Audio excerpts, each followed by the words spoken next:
also other countries around the world as well. Now we're going to be meeting some CPAs to show you the limitless career opportunities that can be at your disposal. So the first profile I have to share with you guys is Joshua. So if you're interested in traveling, then this profile might pique your interest. So Joshua was a bit ahead of his time in that he realized so long as you have a computer and a good internet connection, you can pretty much work anywhere in the world. So he took remote working to a whole nother level, and that his passion is that he loves to travel. He loves to be able to go to different countries, go on different adventures, meet new people, and essentially build on that international experience. And he was able to combine that passions of his while being able to make a living by opening up his own boutique accounting firm. So the next profile we have is Juliana, and she's a lot different from Joshua in the sense where she's working for a traditional company, but it's a company that produces virtual reality platform equipment. So she's the founder for Collider X and the managing director for Accenture. So she works with these high prestigious companies that make the cutting edge of virtual reality platforms. So the next profile we have is Juliana, and she's a lot to help that company grow and flourish. The next one we have is Rosalind. So Rosalind took the more sports industry. So she works in the sports industry world as the co-founder and head of growth operations and finance for the CYIS. So she works with the Leafs, the Raptors, the Jays, the Marlies, and so forth. So she's able to use that CPA background even in the field of sport. Again, no one career path is the same. And the last profile I have for you is Vivian. So Vivian works for RBC specifically in their anti-money laundering department. If you're not familiar with what money laundering is, if you've seen those shows like Power, Breaking Bad, Ozark, or BMF, it's essentially making illegal money look legal. So what she does is she investigates people who are potentially engaging in that sort of illegal activity, and then she works with law enforcement as well as different lawyers to help prosecute them.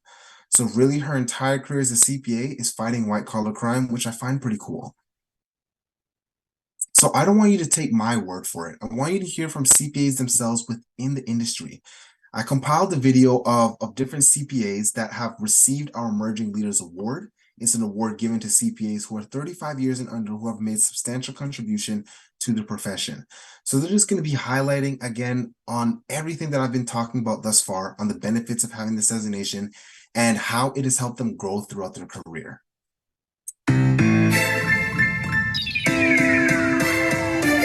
Are you entrepreneurial? Do you like finance? CPA designation gives you a great start, opens multiple doors. There is a whole process and concept of a CPA way, and I think that can be applied to many different contexts. And I did everything from blockchain to cannabis to pharma. Well, I became a CPA because of the flexibility. I love solving business problems, but more importantly, I like to solve problems that are outside of business too, even governmental issues or even in politics. The CPA training also teaches students how to approach a problem, and not just a math problem, not just an accounting problem. CPA designation is also recognized around the world. How do we impact our organizations to lower our carbon footprints? Really understand what does it take to scale up a business and how to make tough business decisions. CPAs are change agents. Have the ability to make more of a difference. CPAs have a huge role to play in the fact that not only they understand business, but they understand strategy. If you're getting skills in meeting deadlines, meeting budgets, working with people. My CPA was my passport,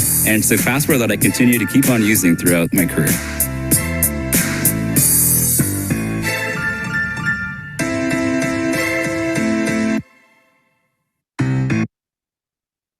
So I hope after watching that video and going through those different profiles that really the one takeaway you can take from this is that you have limitless potential and limitless opportunities at your disposal and to not restrict yourself. So I mentioned it before, and one of the CPAs mentioned in that video that it is recognized internationally. So we currently have tens of thousands of CPAs working in hundreds of different countries around the world that pay very accordingly. And if you take a look here, this is just the average compensation for someone with the CPA designation working internationally, which is, as you can see, is around $208,000. And you have other countries that will pay you a very high compensation rate as well. These countries can include Hong Kong, United States, Bermuda, Cayman Islands, United Arab, and Australia. Now, of course, it is not restricted to these places. So if you want to work anywhere within Europe, anywhere within South America, or you decide you want to stay here in Canada, then you can do that as well. So the reason why CPAs have this generous salary and they have this flexibility and limitless potential, they're so in demand and they have this demand is because of a certain mindset that they possess. And at CPA, we like to call this mindset the CPA mindset. And essentially what this mindset does is that it tackles on specific soft skills. For example, critical thinking, decision-making, problem-solving, and analytical thinking. So what you're doing essentially is being able to assess a situation, analyze major issues. So you're using those critical thinking skills to find problems that are arising within that company. And then you're using your decision-making skills to come up with solutions to help combat that problem. And then you're concluding it and advising it, then communicating it to non-experts. So I find that this mindset is not just important if you want to become a CPA, but if you want to work for any profession for that matter.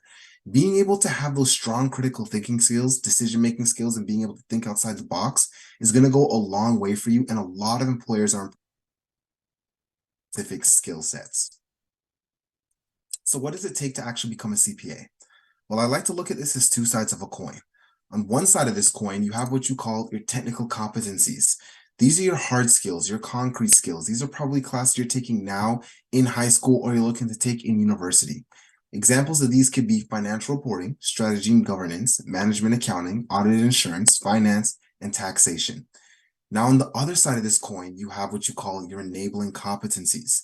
Another word for this is transferable skills, human life skills, or soft skills.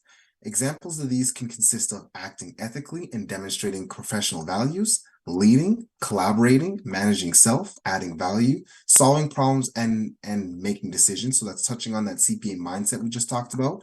And lastly, communicating. So I can't stress enough on how important it is to develop these soft skills. And I talk to a lot of students and either they don't know what soft skills are or they don't think it's as important as having those hard skills. And a lot of students get so consumed and wrapped up on just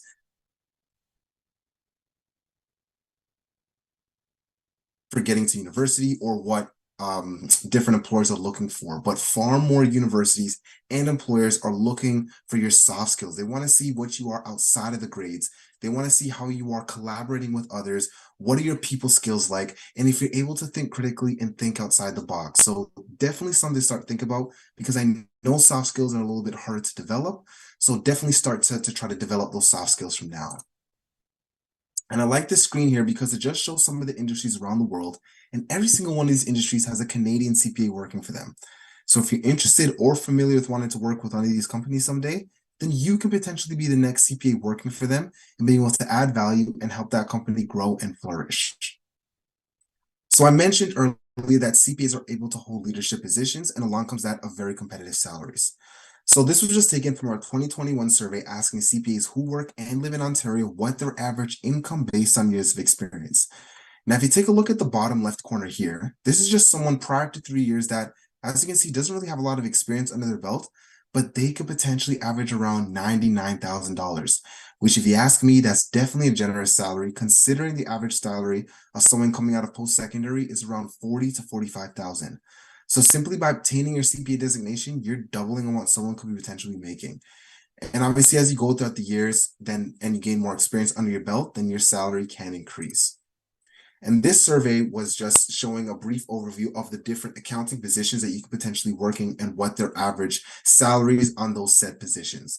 So if you're looking to be an auditor or an accountant, you're looking around $82,000. If you're looking to be a consultant, it's around $116,000. And if you're looking to be a CFO or a CEO, then you're looking around $247,000. So just to recap everything that we spoke about. So clearly, as we've seen thus far, the CPA designation has numerous benefits.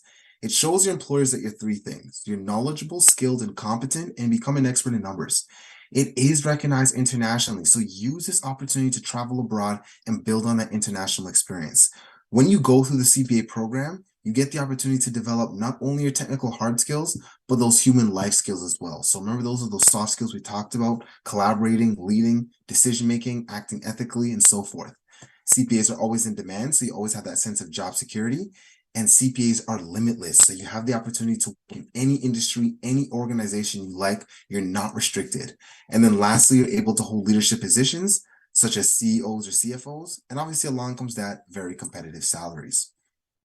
Now we're going to be briefly going over the whole education pathway on how to actually get this designation if you are interested in pursuing it. So first and foremost on the CPA journey is, of course, you have to graduate high school and receive that high school diploma. The next stage is where you go off to post-secondary, where you can earn an undergraduate degree from any disciplinary studies. Now here you have two options. One, you can take the traditional route straight to university and doing your 4-year program there, or you can take the non-conventional route of going to college first and then bridging over to university afterwards. I say that option to students because I know a lot of students want to try that college route because it's a little bit on the cheaper side and you get more of the hands-on experience. So you can take bridging programs where you can take a 2-year program in college and then bridge over to university and then do a 2-year program in university. When you're in university, there isn't anything specific that you have to major in. A lot of people assume that if they want to get their designation, that they have to major in business and they have to specialize in accounting. But you can major in whichever disciplinary studies you like. You just have to make sure that you complete 15 prerequisite courses that are business and accounting related.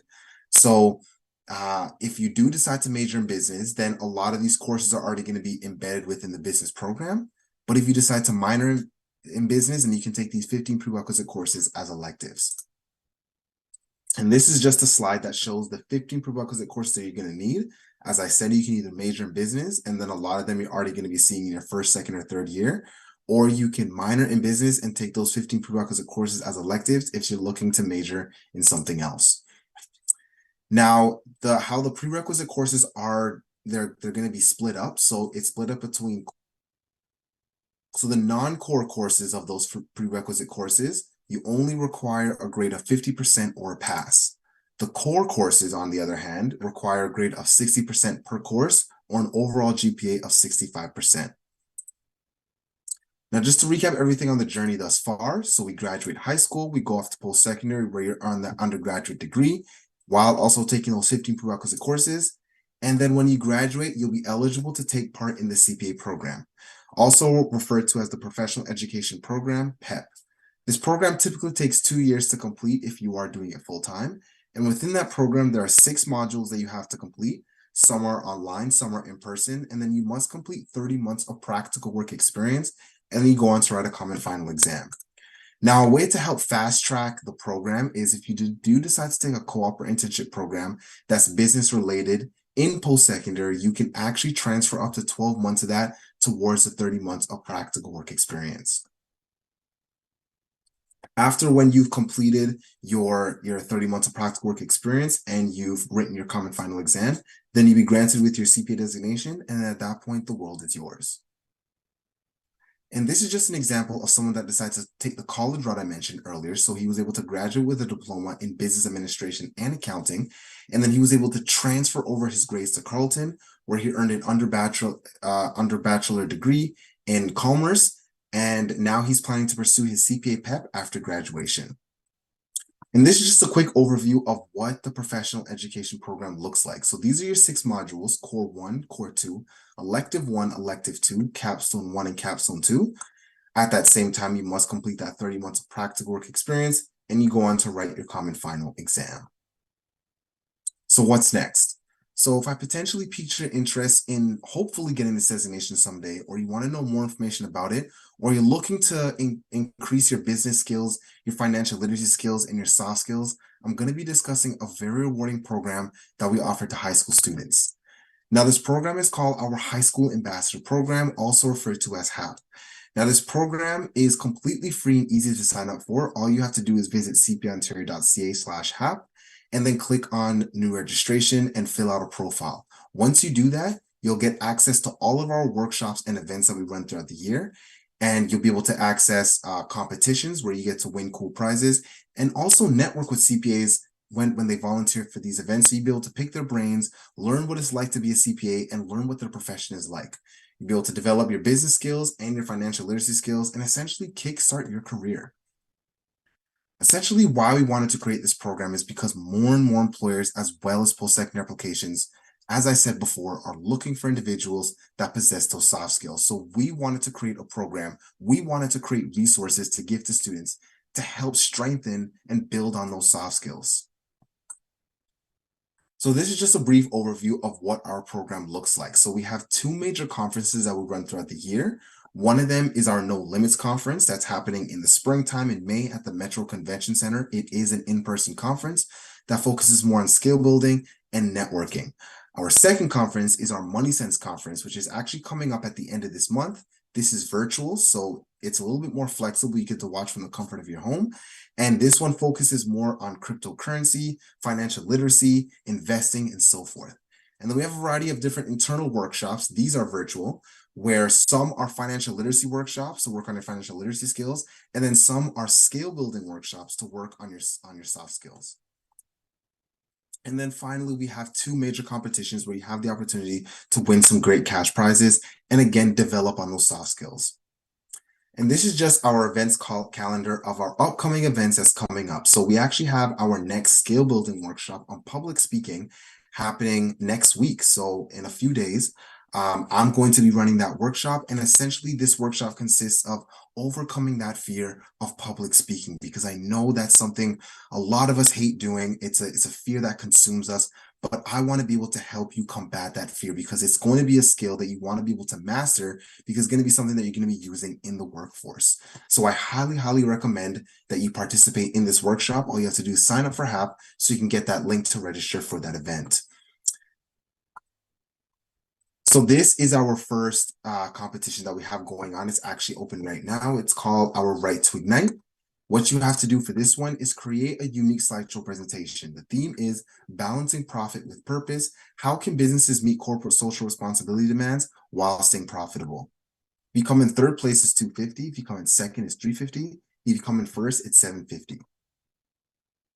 The second one we have is our CPA showcase. So this one is going to be a little bit later. It's going to open on January 8th. And this one's a bit different. So what you have to do is create a 60 to 90-second video. And the theme for this one is Designated for Greatness. Showcase how you will make an impact in the world as a future CPA. So if you were to get your CPA today, what kind of an impact would you make to help make the world a better place? If you come in fifth place, is $200. Fourth is $400. Third is $600, second is $800, and first is $1,000. Now, this is our first conference, as I mentioned earlier. Our Money Sense conference is going to be on November 30th. It is virtual, so you get to watch from the comfort of your home. It's going to be running from 6 to 7:30, and the theme is Make Money Our Superpower. So take control of your financial future. So we're going to be having a lot of great keynote speakers that are CPAs that are going to be educating students on how to save and how to invest for the future. So you'll be able to learn through workshops and activities. And of course, there are great prizes to be won. These are our financial literacy workshop series. So we have 4 in total throughout the year. One just ended, but we have our next one on November 14th on credit cards. And all of these are ran by CPAs themselves. So CPAs that are knowledgeable in these specific topics will take the time out of their day to create these workshops to help educate students on how to become more financially literate. You'll also receive a certificate of participation for each workshop that you join that you can actually put on your resume as professional development. And that's a really good thing to look on resumes, because a lot of employers are impressed with students that put professional developments on their resumes, because it shows that they're doing things outside of school. Similarly, we have our skill building workshops. So we have 4 in total as well. Our next one, as I said, is on public speaking on November 8th. And then after that, it's going to be on networking on February 7th. So as I said, if you are interested in becoming a HAP member, which I strongly urge all of you to do, it's not really taking a lot out of your day, and you're not having much of a time commitment towards it. If you only have time to attend one event or one workshop, you can do that. If you want to attend all of them that we have throughout the year, you can do that as well. Essentially what this is just unlimited resources that we're giving to students to help better yourself for the future. So you can visit cpaontario.ca/HAP, click on new registration. If you are under 16, you do need to complete a consent form and then submit that to become a CPA, or sorry about that, get involved at cpaontario.ca, or you can scan the QR code here and it'll bring you straight to the create a profile screen. So that does conclude my presentation, and I hope I was able to pique your interest and kind of bust some of the myths on what accounting is, and hopefully you think of pursuing this designation down the line. If you have any questions outside of this presentation, you can always stay connected with me at twood@cpaontario.ca. And if you want to practice your networking skills, and if you have a LinkedIn account, you can stay connected with me at TradeWood. But that does conclude my presentation, and thank you all for taking the time to listen.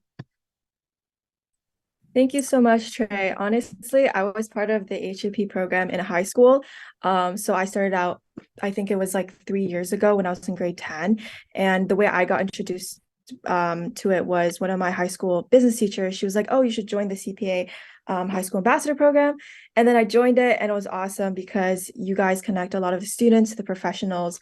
Like you said, there's a lot of skill development that goes on. So that was definitely like the first real exposure I had into business in terms of like how to network and how to develop, your financial literacy, like how to use Excel. So if you guys watching are interested, definitely go check it out. We'll also be sending all this info to you after the webinar through an email. So you'll be able to stay in contact with Trey as well. So we're still waiting for Chris Carter, our Schulich panelist. So in the meantime, I think we're going to do like a little Q&A because, thank you for sending the link. Because I go to Western, so I have the AO status. And so Mei Huan and I will just have a short conversation about that. And then we'll get started with the Schulich presentation in a bit. Yeah, for sure. I also just wanted to remind all of our audiences, especially the ones watching right now on YouTube live stream, that if you have any questions about CPA or CPA Ontario or anything that was discussed today, please feel free to email us. I will drop the CYIS email in the chat, and I can definitely forward your email and questions as well. Thanks. Okay. So we can get started with the Q&A. So Angelina, why don't you introduce yourself and what you are learning right now or majoring in Western? Yeah, for sure. So I think I'll start off by talking a bit about my personal AO application because I know we're having Bruce later on. He's an incredible student here. He's my friend of mine at Western. So I wrote about first for my application. I wrote a lot about my leadership positions. So I actually wrote about CYIS. My journey with CYIS, I was on the founding team with Mei Huan and our team here, and yeah, so drop the questions. And this was in the beginning, like the end of my grade 11 grade. And so I was looking to make a bit more impact in my community. I found that I was always talking about money with my friends, especially like running a business and stuff like that. So I joined CYS, ran expansions for a year. We were able to recruit a lot of students. And from there on, I wrote about it in my AEO application. So I would recommend that you talk a bit more about the quantifiable leadership impact that you have, like whether that's in your community, whether you're doing caretaking for someone at home. It doesn't have to be a club. It doesn't have to be like an internship or anything. As long as you're driving that change in your community, that's what Matt and Kate and the admissions officers are looking for, honestly. So yeah, definitely highlight that. So one of my essays, so there's 2 essays for the AEO application, as you might know. For my first essay, I talked about CYS, so what I did, the expansions I did, the partnerships that we formed. And it was I find that it was good that I did CYS just because it's very different to traditional business clubs or traditional investment clubs. So you're really looking to make yourself stand out. Some of my friends had car washing businesses, detailing businesses, like small businesses. And a lot of people also talked about sports. Like if you're a captain of a sports team, you can talk about that as well. So it doesn't really have to be related to business. And I know that's a common concern for a lot of people because, as you're going through high school, you're trying to determine like, what am I interested in? Should I study business? But my extracurriculars are not in business. So don't worry about it. Just talk about wherever you drive the most impact. And for my second essay, I wrote about a startup business that I created. So I sold custom apparel online during the pandemic. And that was a lot of sudden exposure in terms of like dealing with clients, like doing marketing. So I kind of wore a bunch of hats during that experience. So pick your 2 strongest leadership positions and talk about that. And I'm just going to answer a few questions in the chat as well. So someone asked for my AO application, how many extracurriculars were you able to include?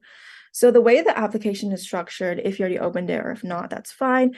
You have 2 big essays. So that's like the chunk of your application. And that's where you'll be able to go more in depth about what you did, kind of the statistics and the quantifiable impact you had. There's also 5 minor activities. So I talked about Model UN Club. I did STEM Fellowship. And those were still leadership positions, but those things could be like, oh, I was on the sports team, or I was like, very minor things. Like I play piano, I play the clarinet, or like whatever instrument you play, you can talk about that as well. If you did like a mini internship, like kind of program, you can talk about that as well. And yeah.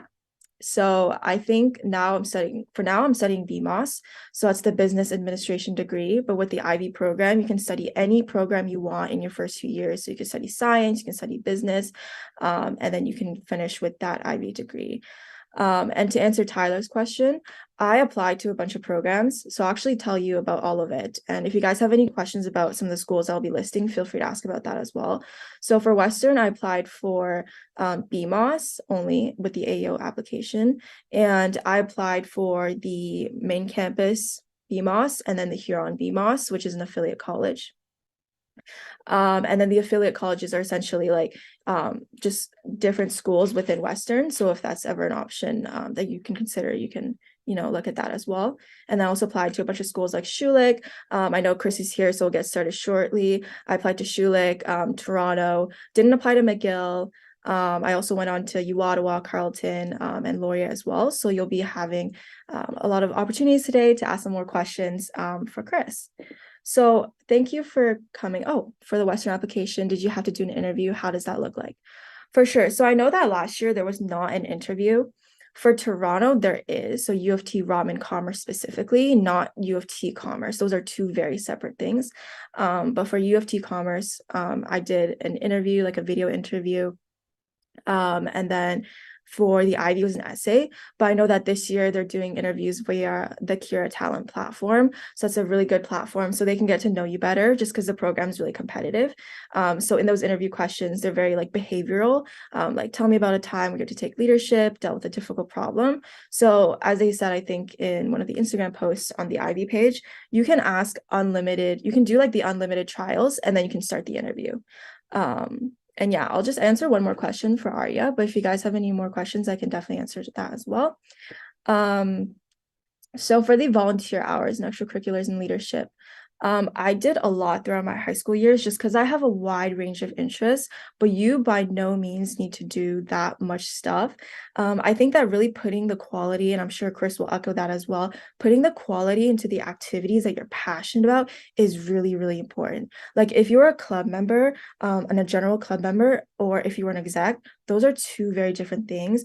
And depending on what kind of change you create and what kind of impact you have as a leader, that will really be the ultimate determining factor. So I wouldn't look too much towards the number of hours I did or the status of the positions, because if you don't have anything to talk about, like if you didn't do any meaningful change, you didn't create anything like really strong, you won't be able to elaborate about that as much in your interviews and your applications.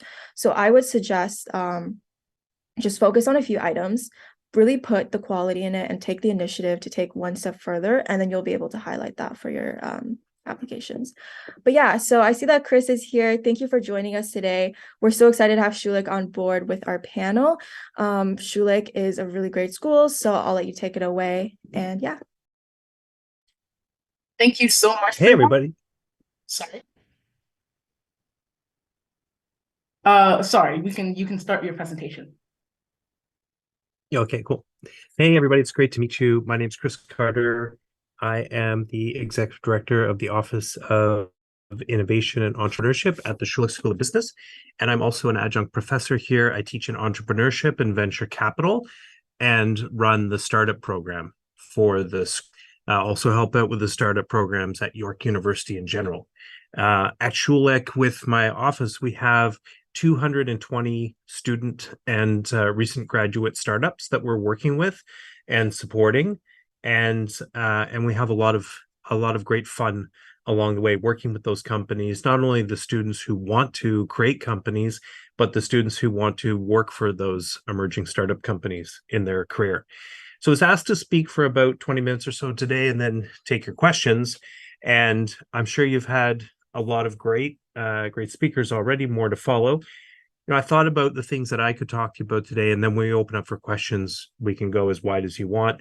But in terms of the things that I wanted to talk to you about, I wanted to talk to you about creative thinking about how to have your applications stand out, not only for the universities that you're applying to, but anything that you're applying to in life, be that for a interview with a job opportunity or graduate school down the road, and give you some examples of some really interesting and unique things that I've seen beyond the basics of filling out the application. So one example I wanted to give you is just students that I've seen in the last couple of years who really wanted to get into Schulich, and were looking on at how they could get, a reference inside the school before they, or, alongside their application. And, a lot of people go through life and they like fill in the application and they sit inside the box and they do everything that they're supposed to do. Those are important things. We do those things in life. But really, we need to ask ourselves, what are other things that we might do that other people wouldn't think to do? And I'm going to give an example later on of where this kind of came from, this understanding in my life in terms of thinking outside the box, doing different things. After all, we are the Entrepreneurial Studies Department, so we're about breaking the rules and doing things that are a bit different. But I want to let you know that each year we have students who actually start attending the Schulich Startups community events while they're in their final year of high school.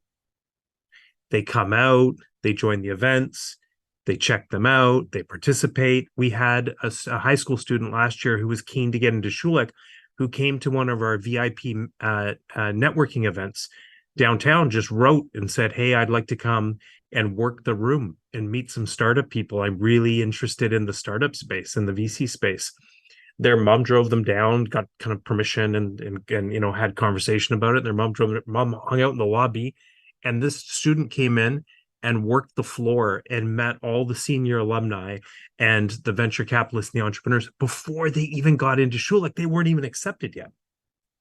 But now they met a couple of the associate deans, and they impressed the heck out of myself. And they went and were able from there, they were able to parlay multiple references from within the leadership of the school, who then wrote letters to the recruitment department saying, hey, we really want this student in the school. This person is fantastic. And no one was like coaching them to do that or telling them to do that. But here they went and actually took that kind of approach. And then other years we've had people who have again come out to our events, whether they're online events, ask questions in the forums, and then we're able to secure references from within the school leadership before they even started. So I don't know how many of you have done that or even thought about doing that or thought it would be possible to do something like that. But here's an example for you of a different kind of way of thinking and approaching a moment like this. Each year I get people who come to me in my life and ask me similar questions about wanting to get the job that is their dream job they're going for. And they'll say hey, Chris, I have this opportunity, I have this moment. I really want to stand out. There's thousands of people that are all applying for the same job across the country. What can I do to stand out? I'm going to give you two different examples of that, just to kind of help you take away and think about doing things a bit differently. One example was a person who had worked for me for a while. They'd gone on they'd worked at one of my companies, and they went on and were out there in the business world pursuing their career. And they'd interviewed for a business development and partnerships position with a top technology company in the city. They'd gone through the interview and the application process, and it was down to the 5 final applicants. All the interviews were done, and they called me on a Friday night. They said, hey, this is where it's at. This is my dream job. I want to get this job. The interviews are done. I've written my thank you note. And I was just wondering, do you have any other ideas on what I could do? They're making their decision on Monday. So I said to this gentleman, hey, his name was Michael. I said, hey, Michael, I know exactly what you need to do to get the job. You can get it by Sunday night. You don't even have to wait till Monday morning. And he said, well, what is it? What do I need to do? Well, so it was a business development role, a partnership development role. You've got the whole weekend. You got to get them a client by Sunday night. He said, what do you mean? I haven't started the job yet. Well, I said, well, you're thinking inside the box. You're thinking inside the lines. What if you go get them a client by the time it's Sunday night? Do you think they'll hire you, or they'll hire any of the other 4 people that are in the final 5?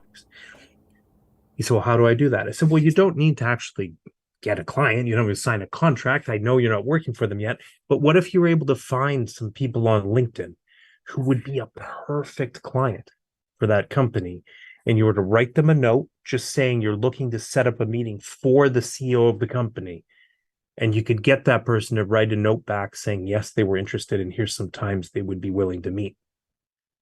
So he went out and he targeted a bunch of companies, and one of them wrote back over the weekend. And when he got the email, I said, flip it forward to the CEO and say, dear Ben, so excited to work for you and your company that I couldn't wait till Monday. Please see below, Michael. And he got hired on Sunday night. There was no final process on Monday morning. So he thought outside the box, broke the system. Another one of my students came to me as they were graduating, and they said, hey, Chris, I'm applying for this big job as the vice president of technology banking for Silicon Valley Bank. Now, we all know Silicon Valley Bank had a whole bunch of problems in the last while, but that's okay because their career went on, and they're now in a very senior position with CIBC. But they came to me and said, hey, Chris, I'm applying for this job with Silicon Valley Bank as a vice president. I've done banking before, but I have not worked in technology banking. What are your thoughts in terms of how I could secure this position? And I said to them, well, here's what I think you should do.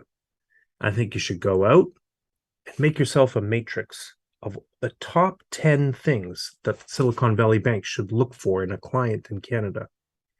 And then you should take that matrix and find 10 companies that would fit really well when you score them against the matrix. You should reach out on LinkedIn, find the CEOs, ask them a couple questions, and then instead of doing the job interview, when you go in, put the report on the table that you've developed on who their first 10 clients should be, and present them the report. Because that's how you're going to stand out against everybody else. And they were hired out of school the day they graduated as the vice president of technology banking for Silicon Valley Bank, and now they lead innovation banking for CIBC across the country. So these are just examples I want to give you of different ways of kind of thinking about moments of opportunities like this. Oh, I see a note in here about my Wi-Fi. Is there something, are we okay or not okay? You want to give me a thumbs up, or yeah, most people can hear? Yeah, we can hear. Yeah. Just your camera's like a little unclear. So if you have like another network to join, that'd be great. Unclear. Yeah, if you have another network to join, that'd be great, but otherwise it's fine. Oh, then it's okay. Just feel free to continue. Okay. Yeah, I'll keep going here. I'm here picking up my daughter from my parents today, and I'm on my parents' Wi-Fi. So, but thanks. And if you have any questions that are here, I've got the chat open as well too. So if anyone has any questions, please let me know. So just a couple of stories there in terms of how do we think about looking at opportunities differently. So ask yourself the question, what else can I do when I'm applying for something? There may be restrictions inside particular application process. So I understand that there's some things like that, but can I shoot a video? Can I put a link inside the application box? Could I have a link to a project that I've worked on? I just heard someone talking about as I came in about clubs and projects and working to do interesting things that help you stand out. How can I showcase that? How can I highlight that? When I have students apply for one of my most well-known courses at Schulich, it's called the mentorship match, where I take students and I put them on work placement with a top founder in the tech industry or a leading venture capitalist. They go to work to learn how to invest. And the students who really stand out and won in the course, here's some examples of things that they've done when they apply.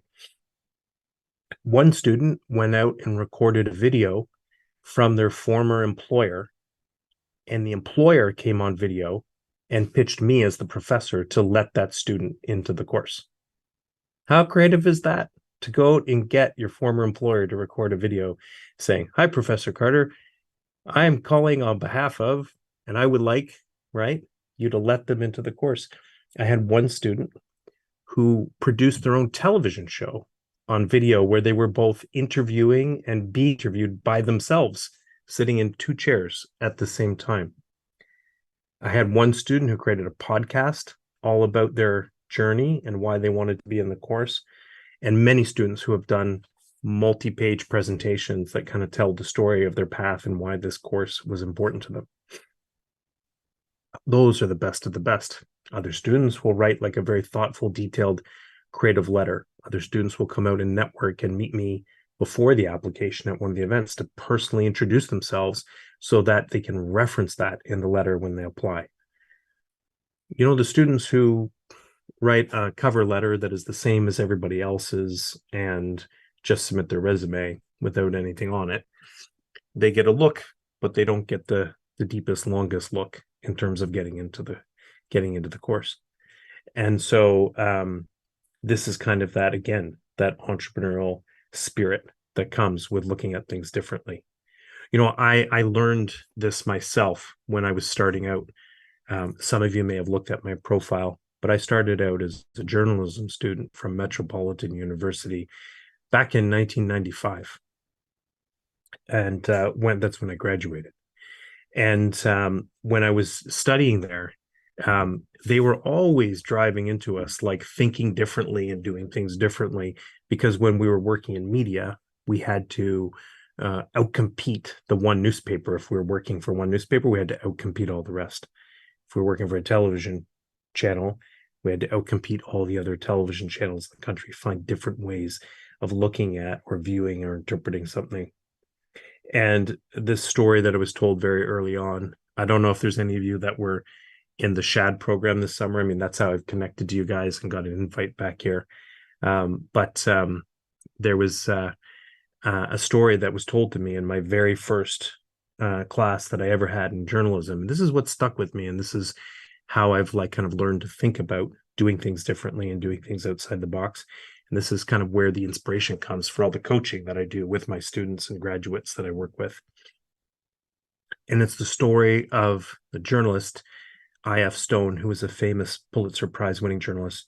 He won a Pulitzer Prize for covering the funeral of JFK, the American president who was assassinated. And, excuse me, when he covered that story, every journalist in the world came to the funeral, and they did the same story when they left that day. They talked about the funeral, they talked about the family, they talked about the widow, they talked about the famous speeches from the politicians. And everybody stood there, everybody came at the same time, everyone did the same thing, and everyone left with the same story that day from all around the world, except one journalist, I.F. Stone.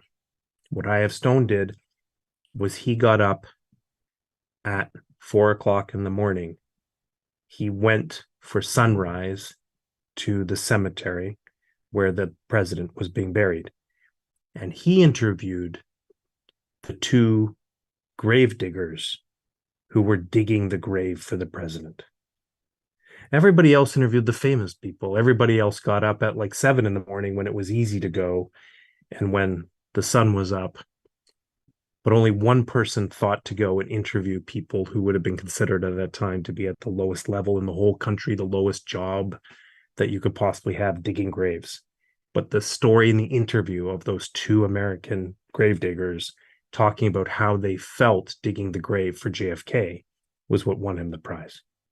So again, this is what I want you to think about when you're facing these types of opportunities is, what can I do that nobody else is doing?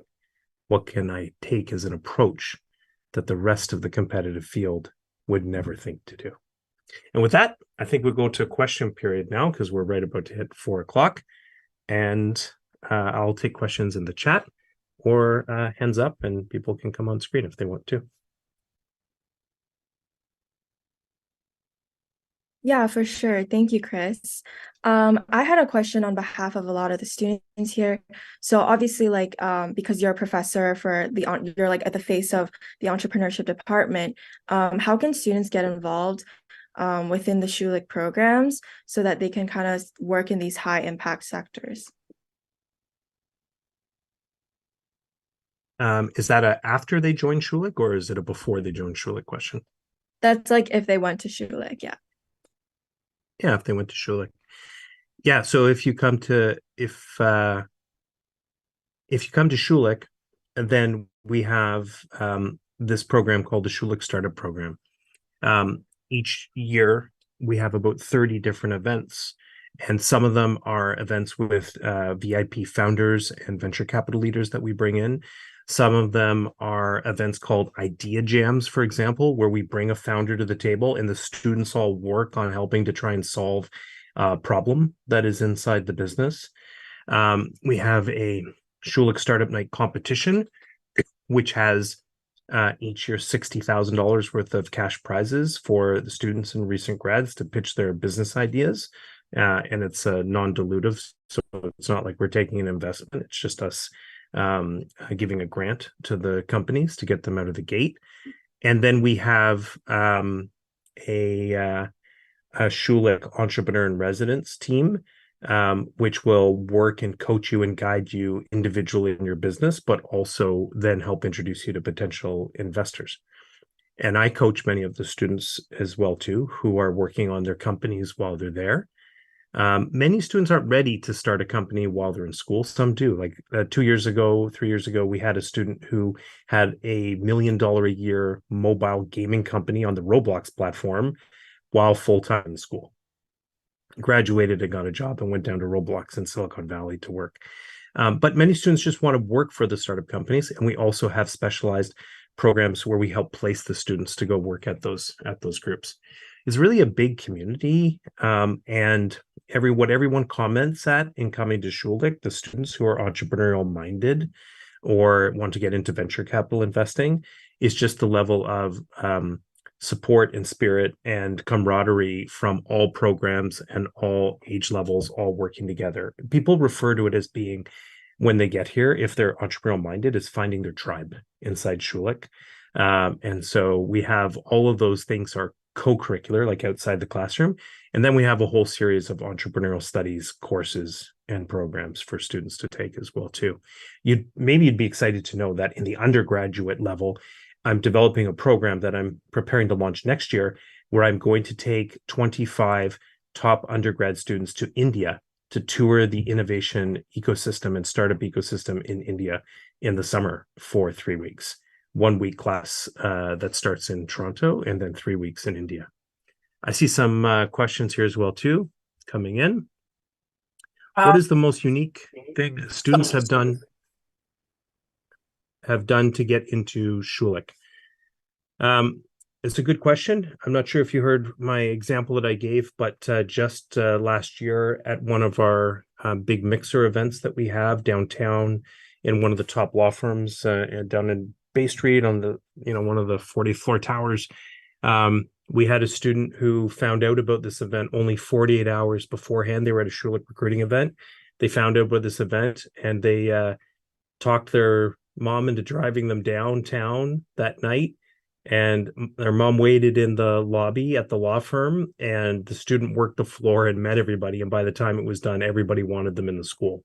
I think that was the most creative, because we were literally just watching, like starstruck, while you'd think maybe the student would need like introductions to everyone. No, they just worked the room and went and introduced and walked up and shook hands and said hi to everybody. And they built the entire Schulich network in like 3 hours that evening. So that one was super unique and really blew me away.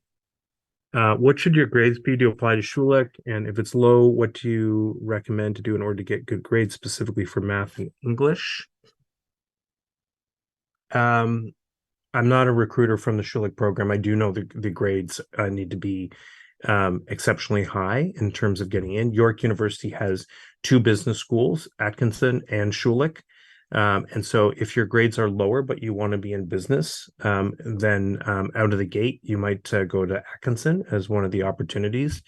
And in terms of improving your grades, I'll leave that to your fellow classmates to talk to you about. It's been a long time since I've been actually working in that side of things on the high school level. Let's see. Any other questions from anyone? how do we know when these networking events are happening? I would invite all of you to do a couple things. I would say one, if you can go to Instagram and follow us at Schulich Startups. I'll drop the, that into the chat for everybody. I'm going to go to at, just how it sounds like. So Schulich Startups on IG. That's the handle. And then you can also find me on on LinkedIn as Chris Carter. My name's spelled with a D, so Carder. But if you go to Instagram, follow us there. We post all the events that are happening and taking place. And if anyone is particularly interested, like say there's someone here who's already working on a startup company or has a real interest in the entrepreneurial space and wants to ping me on LinkedIn, I can give you a heads up on when some of those things are happening as well too. What advice can I give someone who wants to start a service business but doesn't know how? Well, I'm going to give you general advice because I don't really know the details around the specific business itself.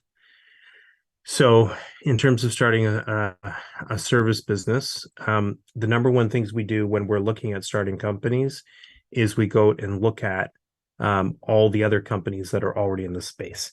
So what we're trying to define for ourselves primarily in business is differentiation. What makes our business special versus other people that are doing the same thing? And so when you come to us as investors or as coaches or advisors, that's the first thing we're going to talk about. So we want to know right out of the gate that you've looked at that. Otherwise, what happens is that sometimes students come and pitch ideas, and then when we Google them, right, as an idea, we find that the businesses are all pre-existing and have raised multi-million-dollar funding rounds already and are already in existence. It's not that you can't beat companies that are pre-existing, but you really need to know how you're different and how you're special and what makes you stand out. So I guess that's the number one mistake that I find most people making out of the gate is they haven't really researched and looked at what's already out there and what people are doing in the space. So that would be number one. And number two would be that through not only what we're doing at Schulich and York and the other great business schools that are out there, and just many organizations, one you could look up is called TechTO. And it's a great organization. It's a big community of startups and technology people that operates. You can follow all their email broadcasts that they put out, but also go to their events. There's another publication that you should watch that's called Beta Kit. And there's a great site as well called Tech Vibes. These are places where you should start to read about what's going on in these spaces and all the events that are happening, because literally in Toronto every week, I would guesstimate that there are probably minimum of 30 startup sector related events happening every week in the city. So the other thing you would do as you're working towards starting your business would be to look at what some of those types of programs are and event schedules are out there that could be, so you could learn more about that. And also, you should also check out whatever the local municipality that you work in. Let's say you live in, I'm just saying for me, because I live in Toronto here. So if you were to live in Markham or Richmond Hill, you look at the city and they have a lot of services that are available for small businesses, small business grants and training programs that you can go in even before you're at university or launch your business and learn about how to set those things up. So those are a few things. Hey, Ella, thanks for this really super awesome question. You mentioned you started studying journalism. What made you make the change to teaching business? So I started in journalism, and way back in the beginning, I didn't want to leave my family and the people I was close to in Toronto, but many journalism students, when they start out, they have to go to different parts of the country and they kind of work their way back to Toronto. So I had this wild idea that if I owned my own publication, if I made my own magazine, then I wouldn't have to leave because I'd have made my own job. And that was really the beginning of me getting into business and getting into entrepreneurship. I created my own magazine. It was a sports magazine, but I couldn't afford paper. So instead, I put it on the internet. If you can imagine my timing, when I told you I graduated was 1995, I had pretty good timing to put something on the internet for the first time back in 1995. We built that up and we sold that to the sports radio network, The Fan. That's the sports radio network across the country after a couple of years. And then we really enjoyed running our own company and doing unique things, and people loved our work. So we started doing work building websites for people. Eventually, we built what became the largest email marketing platform for business in the country. And after I sold that, I invested in a number of different companies, and eventually Schulich knocked on my door and gave me the opportunity to come guest lecture at the school. I told you, thinking outside the box, this was my dream job at this point, was to go and start working as a professor, but I hadn't been trained as a professor at that point, and that was not my career path. So I took my laptop, I went to Schulich, I sat in the cafeteria, and I built the startup program for them for 8 months for free. And I told everybody that after 8 months, the dean will come down from the third floor, take me to lunch, demand to know what's going on. And when I tell him what I built for him and I show it to him, he'll offer me a contract and hire me. And that's how I got my dream job, working at Schulich. Thank you, Chris, for this presentation. I'm sure I speak for all of us when I say we learned a lot of things. We really loved your point about being confident, taking advantage of networking, and the true value of thinking outside of the box. That leads us into our next presentation. We have Matthew Pizzuti with us, who is Associate Director and HBA Recruitment from Ivey Business School at Western University. He has a lot of good things to say, so I encourage you all to pay attention and take note. Amazing. Well, thank you. Thanks for the introduction. I really appreciate it. Super happy to be here. Chris, that was an amazing presentation as well, very inspiring. And so thank you for your time. And to everybody here today, my name is Matt Pizzuti. I'm the Associate Director of Recruiting and Admissions at Ivey. I've been at Ivey for around 6 years, 2 years of my own master's degree, and then 4 years in this position. So super happy to be here, happy to give a presentation about all things Ivey, right? How to get in, how to make the best application possible. And what do we do at the school? Why are we the #1 business school in Canada? And then we can go right into a Q&A session. So I'm going to just share my screen. Oh, just kidding. Could I please have access to share the screen? Yeah, for sure. Mei Huan, can you let Matt share his screen, please? Thanks. Awesome. I think I'm good now. Can everybody see it? Yes. Good stuff. Amazing.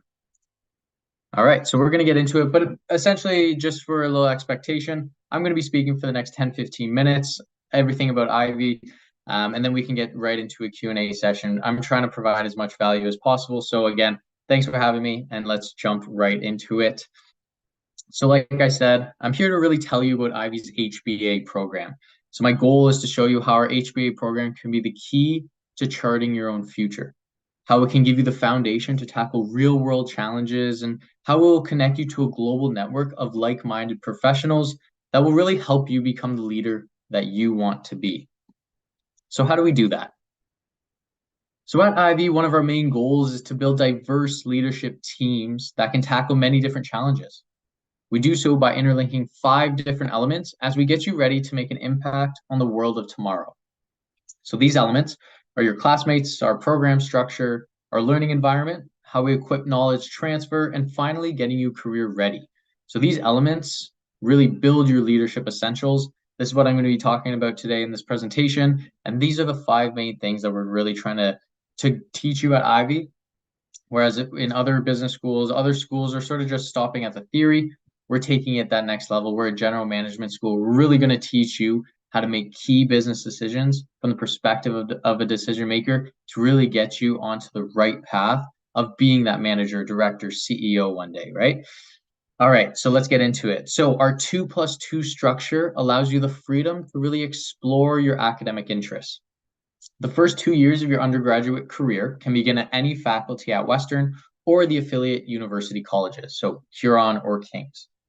Now, once you've had an opportunity to really discover those academic interests, you begin the second stage of your university experience with us, in which you'll begin exploring different career options through our HBA program. So on the screen here, purple, first 2 years of university, like I said, could be anything. If you look to the top right corner, there's a wide variety of different faculties. I will say around 40% of our students go into BMOS, which is the Western Business undergrad, but the remaining 60% are going into anything, right? Economics, engineering, music, computer science, anything, kinesiology.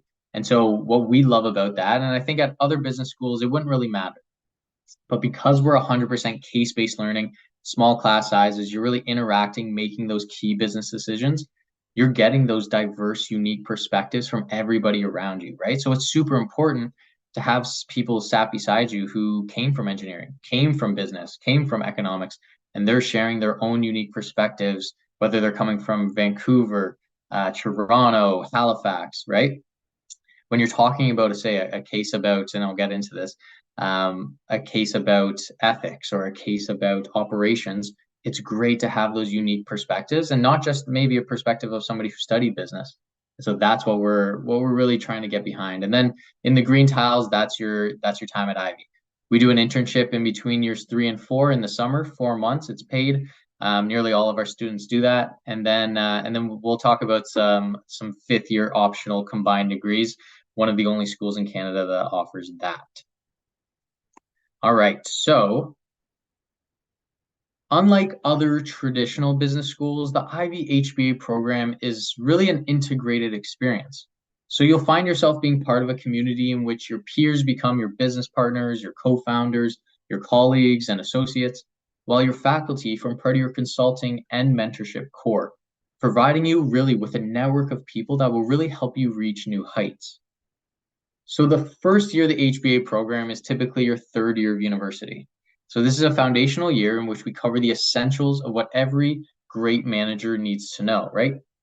Finance, accounting, operations, organizational behavior, and change. You're going to get all that. During your 2nd year of the program, you build on those skills and knowledge developed in your foundational year. We offer you an array of electives in HBA2, which really allow you to design a personalized program as well as complement your career objectives, right? Whatever you want to go into, we can help support through electives, through certificates, but then also through our career management as well.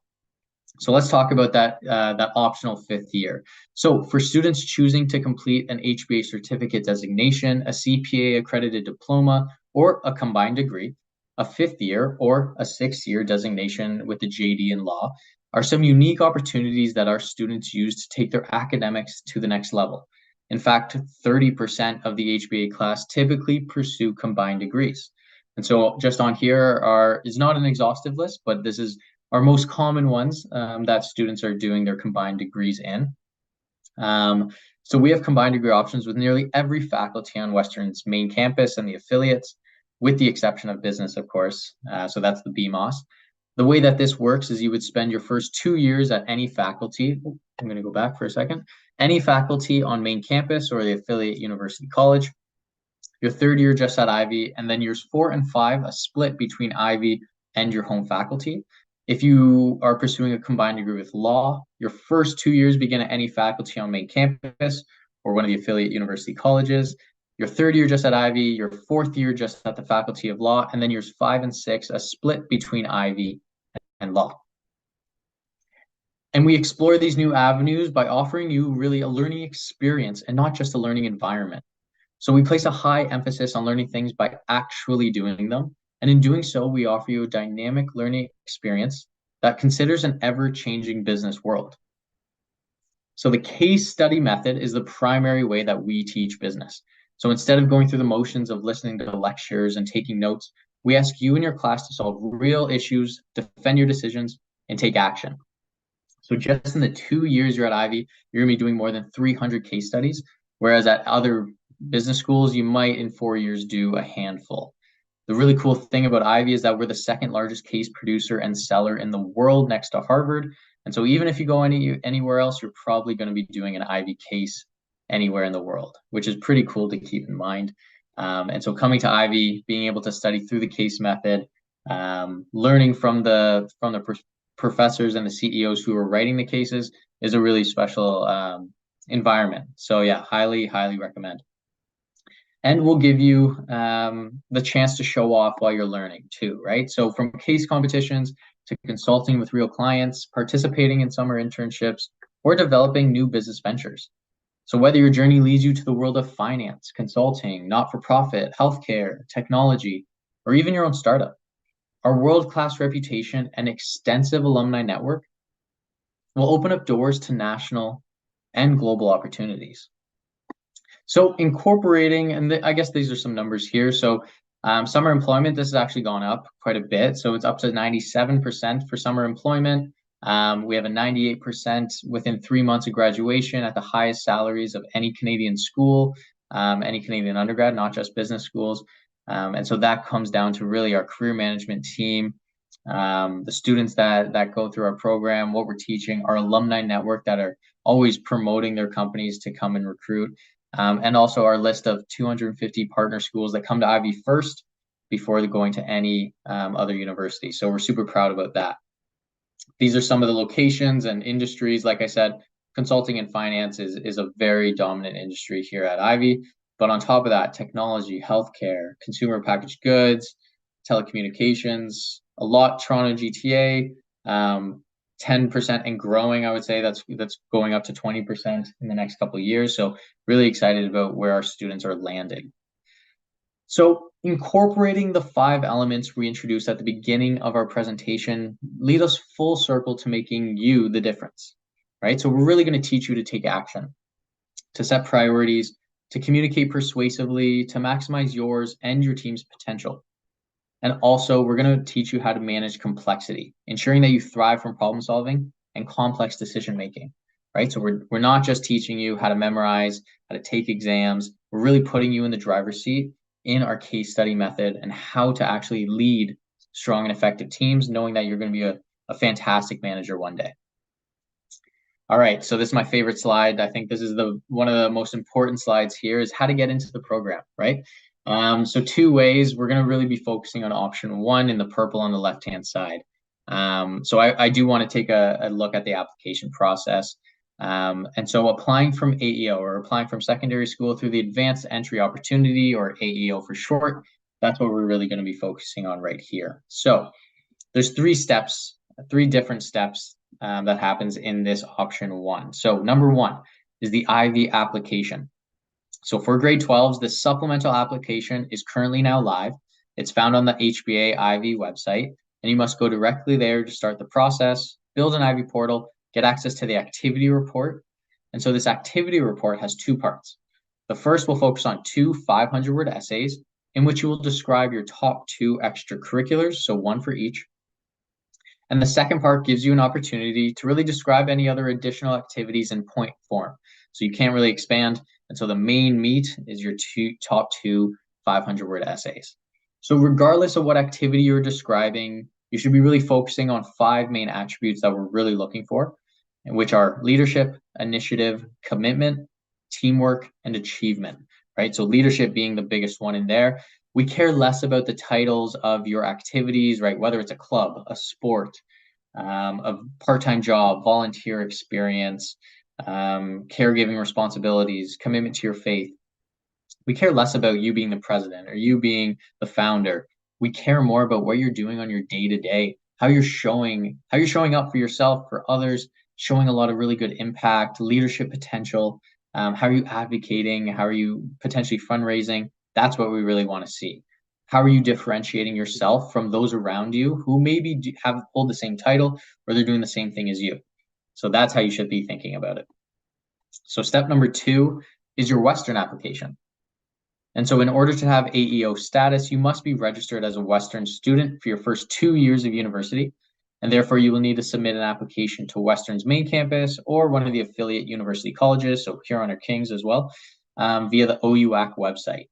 And so that is step number 2. And then lastly, step number 3, you'll need to complete years 1 and 2 in good academic standing at Western on a full course load schedule, maintain an 80% average over your first 2 years, take a second-year course called Business 2257, and achieve at least a 70%, as well as maintain some of your AEO progression requirements, and then in order to take your HBA seat in year 3. And so really high level, 2 applications, one on OUAC, that's your grades, one on the Ivy HBA website, that's our supplemental application. We weigh that 50% each. So in conclusion, I really hope that I've given you an idea of what makes Ivy such an amazing place. And in the end, it really comes down into the ways in which we set ourselves apart. So being part of a diverse classroom, experiencing a different program structure, the way we learn by actually doing, and our focus on developing the leadership capabilities through our HBA program that will really prepare you for a variety of different careers, even those that don't even exist yet, right? So thank you. I really appreciate you all listening. We can jump right into a Q&A session. I'll stop sharing my screen. And how do we want to do this, guys? Do you want me to read them from the chat, or do we want people to put up their hands? So Edna will be moderating and she'll read the Okay. questions and then you can answer them. And yeah, feel free to go ahead, Edna. Amazing. Thank you, Edna. Thank you so much for that presentation. We definitely learned a lot about the school. As for the questions that we've received in chat, we'll start off with the interview process. So could you give some more clarity on how the interview works during the application process, and what sort of questions do you aim to ask? 100%. Yeah, that's great. So the reason why I didn't mention it is because we're not necessarily even marking it this year. This year for us, it's more or less a test to really build consistency between your written and your verbal responses. More or less a little bit of a ChatGPT, making sure no one's really using that. And so that for us is something to really combat the consistency. And so we're not marking it. The only thing that we are marking is your 2 500-word essays and your grades. We're putting those together, weighing them 50-50, but something to expect. You still have to do it. And so it's 5 questions, a one-way video interview.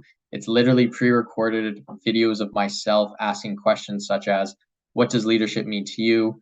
Telling you about a time when, think about a time when you failed and you still X, right? It's behavioral questions like that. Very simple. You can't really prepare for them. Once you start, you have to finish it, but you get as many practice questions as you want. And yeah, that's basically it. So a lot of business schools here in Canada are starting the video interviewing on a yearly basis now for the applications. Our only main difference, like I said, we're not really marking it. Our next question for you is sort of a clarification. So do the employment stats apply to the undergrad degree / getting the IB HBA, or is it after receiving the master's? It's just the HBA. Yeah, no. I talked about no MBA stats, only HBA. So our employment after internship and then employment after our graduation of our HBA, those are some of the highest numbers in Canada. Okay. Our next question for you from the chat is, when doing the IB program with other programs such as engineering, law, and economics, should we have science courses in secondary school for the engineering courses, for example? Yeah, so the way that it works is that because you're going to be applying to 2 separate faculties, right? One Ivy, one, let's say, for example, engineering. Engineering will need different top 6 courses, right? For us at Ivy, our only top 6 requirement is grade 12 university English. For engineering, I think they have up to 5. For economics, they have a couple. For BMOS even, they have calculus on top of English. So the way that you should just look at it is that when you're applying to OUAC, you're basically sending in your transcript, you're applying to different faculties and programs. Those individual programs are going to take your top 6, including the prerequisites. That's going to calculate the average. So potentially your average from engineering will be different from an average when applying to Ivy. And so think about it like that. Hopefully that makes sense. But yes, so each program you're going to be applying to will have different prerequisites. Thank you. Or we have a hand up. If you would like to speak up, you can go ahead.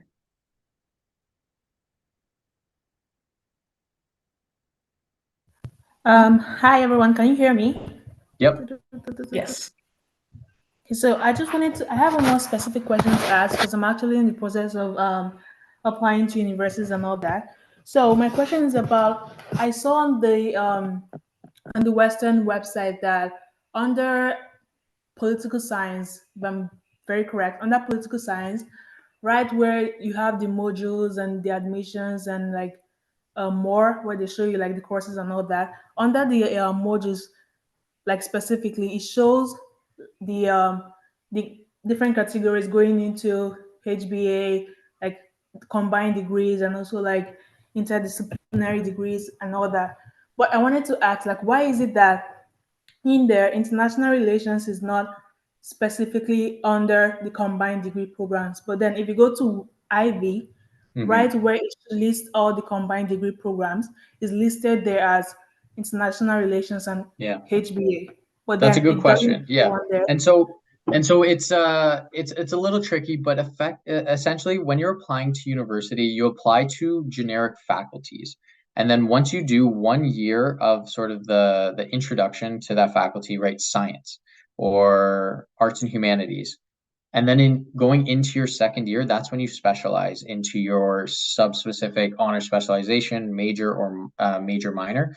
That's when you can go straight into international relations. So when you're applying from high school, you go into the faculty, and then you do 1 year in the faculty, and then you subspecialize, and then you pick your major from second year all the way to fourth year. So that's sort of how it works, and that's sort of how it works for all faculties, not just arts and humanities, but social sciences,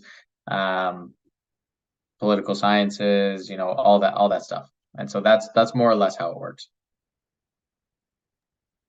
Another question we received for you from the chat is, the person heard that Ivy places well in banking specifically, investment banking. How true is it, and why does Ivy do so well in placing students in finance roles? You know what? That's a great question. I think it's a mix between our history, our alumni network, our career management team, and sort of the students that we intake. And so with career management, it's funny because so at Ivy, we have a class size, or sort of a graduating class size, of around 700 to 770 students. We have around 40 career management staff helping you specifically get a job. All compared to all of Western's main campus that has 40,000 students, they only have 15 career managers helping the whole school try to get jobs. And so Ivy, having a very slim fraction of that, we have more than double the career management team specifically just for Ivy students. And so that's one. I would say number two is we have a lot of alumni at very high ranking positions in these massive, great companies in investment banking, in private equity, in wealth, in sort of like just regular trading. And so they're huge advocates to come back to Ivy every single year to directly recruit, and they send their HR teams to Ivy. But then also, like I said, it comes down to the students. The students that we attract are young, bright students like yourselves that love sort of investing and looking into it early on. And so that's what we love to see. And so we sort of we're able to pick that out, pick you guys out of the crowd, really see the high potential early on, and then we try to grow that inside of you. And so yeah, that's I would say it's those three factors. Thank you for that response. Another question received is, how does Ivy view self-started organizations and businesses? Very well. And so if you list that as one of your top 2 extracurriculars, we rate that very highly. I'm not saying that you have to start a business or you have to do anything in business, but it is one of those examples that gives you a lot of really good opportunities to talk about it very, very well, right? So it shows initiative, it shows your impact, it shows commitment. That's the stuff that we do want to see, and naturally it comes out if you do end up starting your own business, successful or not, right? We just want to see that story in 500 words. That's very good to know. And is Western Ivy concerned with grade inflation that comes from COVID? And how do you weigh these for admissions? And in addition, do you consider grades from grade 9 to 12 as a whole? So that's a great question.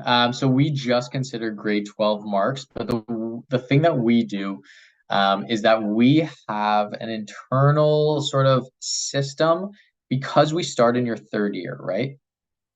We see your grade 12 marks, and then we see how students perform in years 1 and 2 with their averages at university. And so instead of us looking at inflated grades in grade 12, what we do is we take a trending average from specific high schools. And so we'll see over a 3-year period starting in grade 12, and then how much grades drop off in their first 2 years. And if we see that as a trend over those years with a group of people from that one individual school, and we do that for all schools that we accept from, that's how we combat it. We sort of start to have an anecdotal and data-driven approach to, okay, where are students coming from?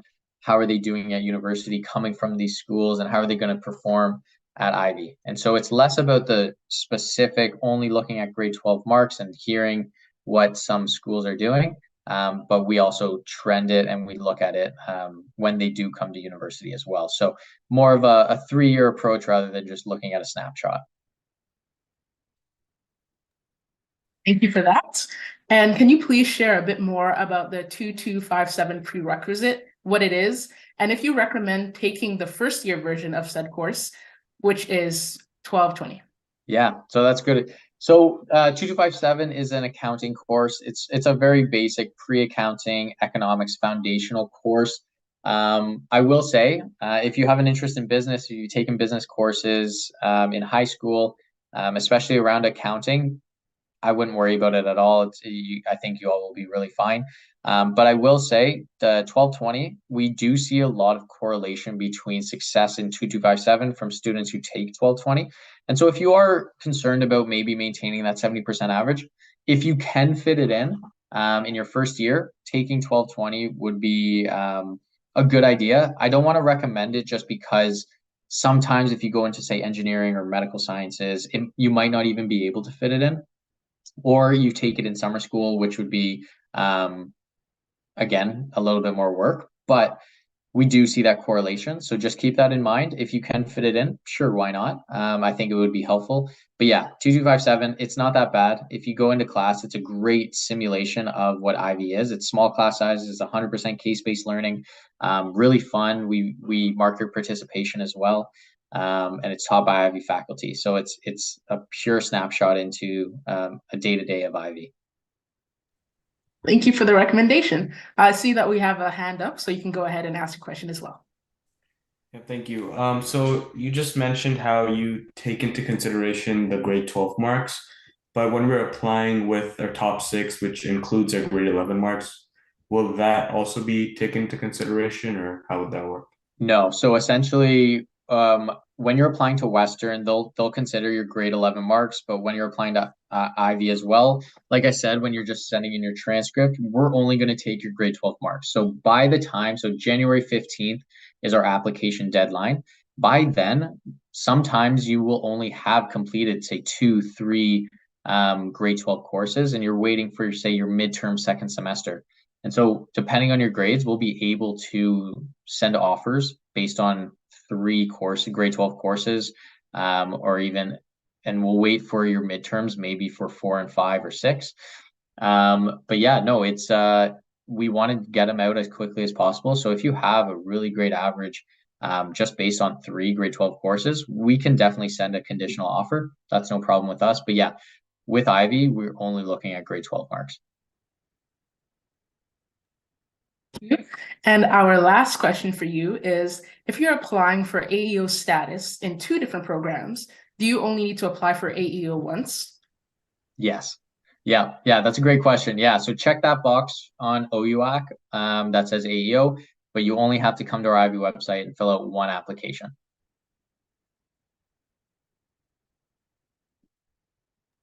Oh, and I see there are a few more. We have 2 minutes left, Sure. But somebody's asking, when should they start applying for the Ivy program?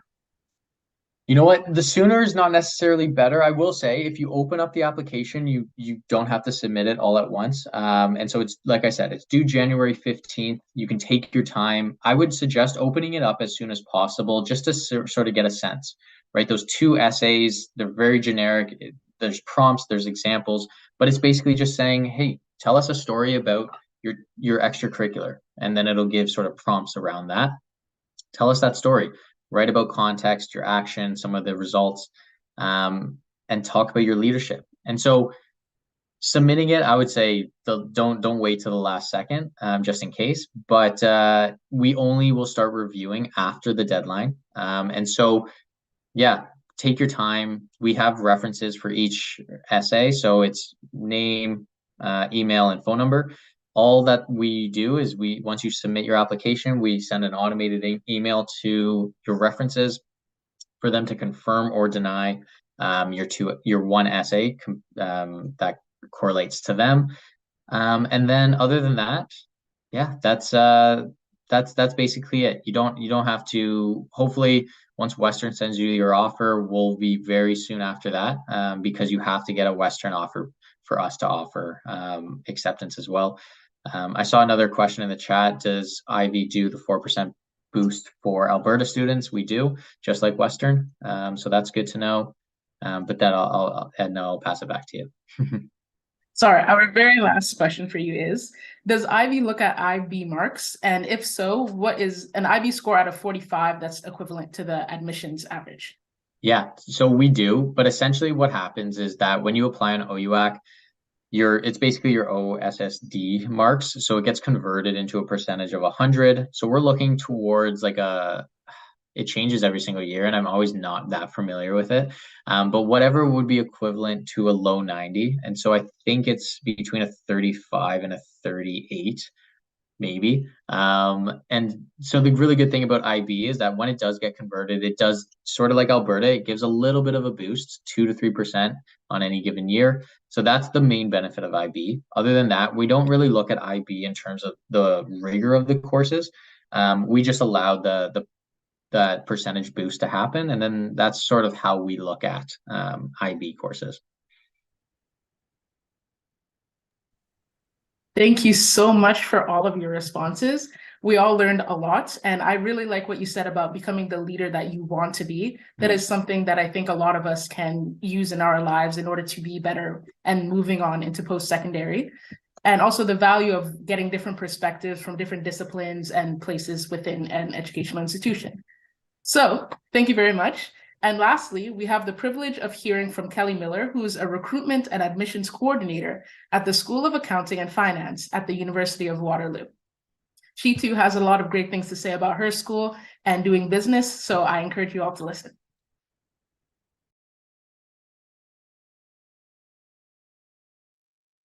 Thank you very much for having me. I'm just going to try to pull up my screen here.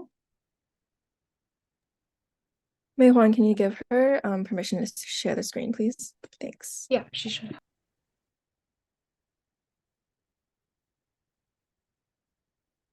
It's not letting me do it. No worries, take your time. Let's check again. So guys, we're gonna have a little presentation on the AFM program, but make sure to stick around for our student panel. We'll be having students from Queens, from Schulich, and Rotman as well as Ivy. So if you had any personalized questions about maybe the student experience, what the campus is, because personality fit is also really important for the school that you're going to. So feel free to stick around for that one. Let me know if you could share your slide now. It should be fine. It's just not recognizing my presentation. Give me 1 second here. Please take No your time. worries. If anything, you could always email it to us and then we can share it for you as well.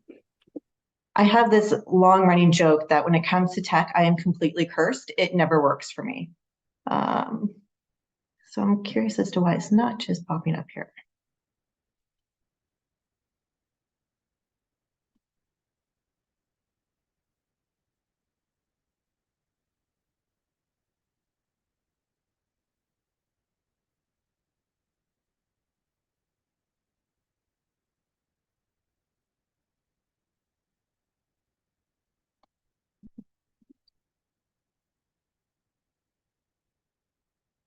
Okay, well, maybe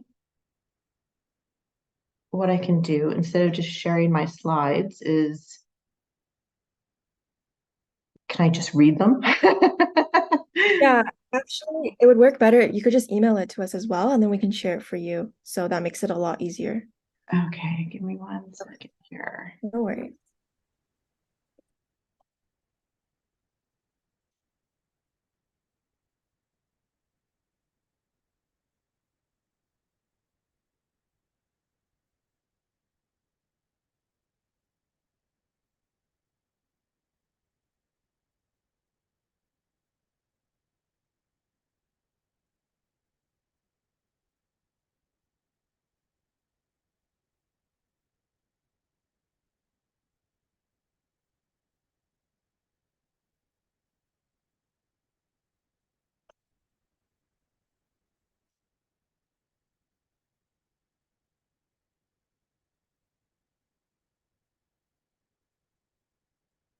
quite lengthy presentation, so it's taking some time to upload.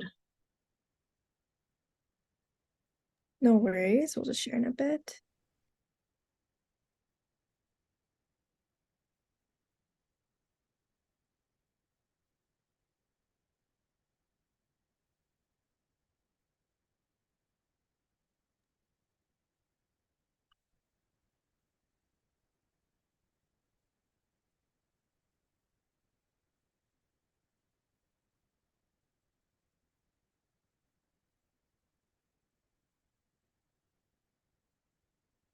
Oh, no, I may have it.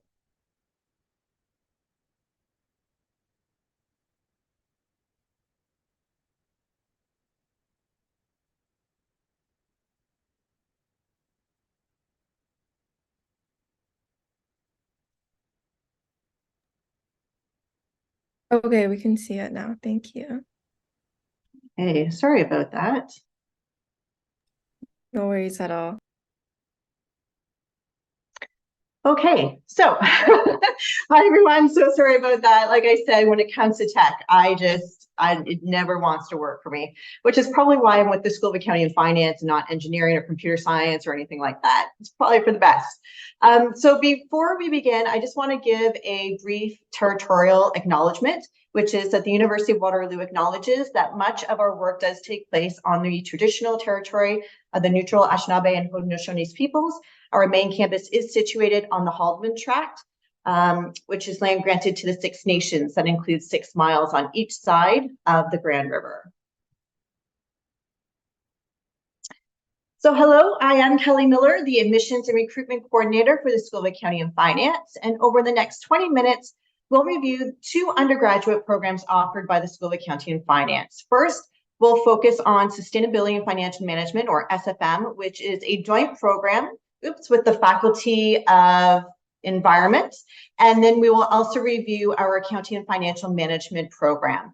And I know that we have very limited time, so why don't we just dive right in with how the industry is changing and what that means for our programs and aspiring business and financial professionals.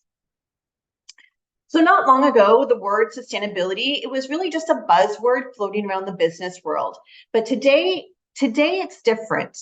Today, sustainability spearheads one of the most significant changes organizations have faced in decades. As a result, employers are scrambling to find financial professionals who can link sustainability practices to economic outcomes. Think about it.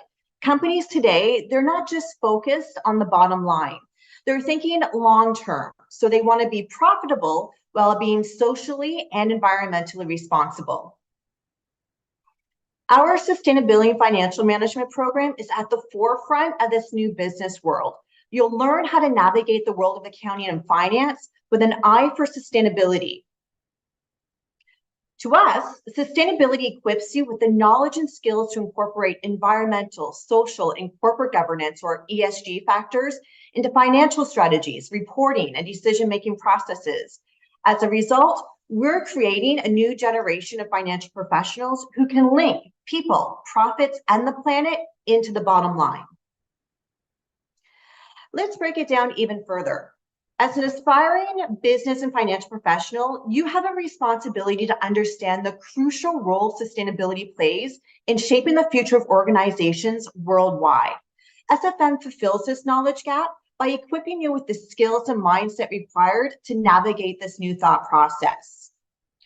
But what sets the SFM program apart is that you will gain premier accounting and finance education from the School of Accounting and Finance, enriched with sustainability from Canada's largest faculty of environment, a leader in sustainability business education for over 2 decades. As a result, SFM has revolutionized financial education by integrating sustainability concepts into every facet of the curriculum.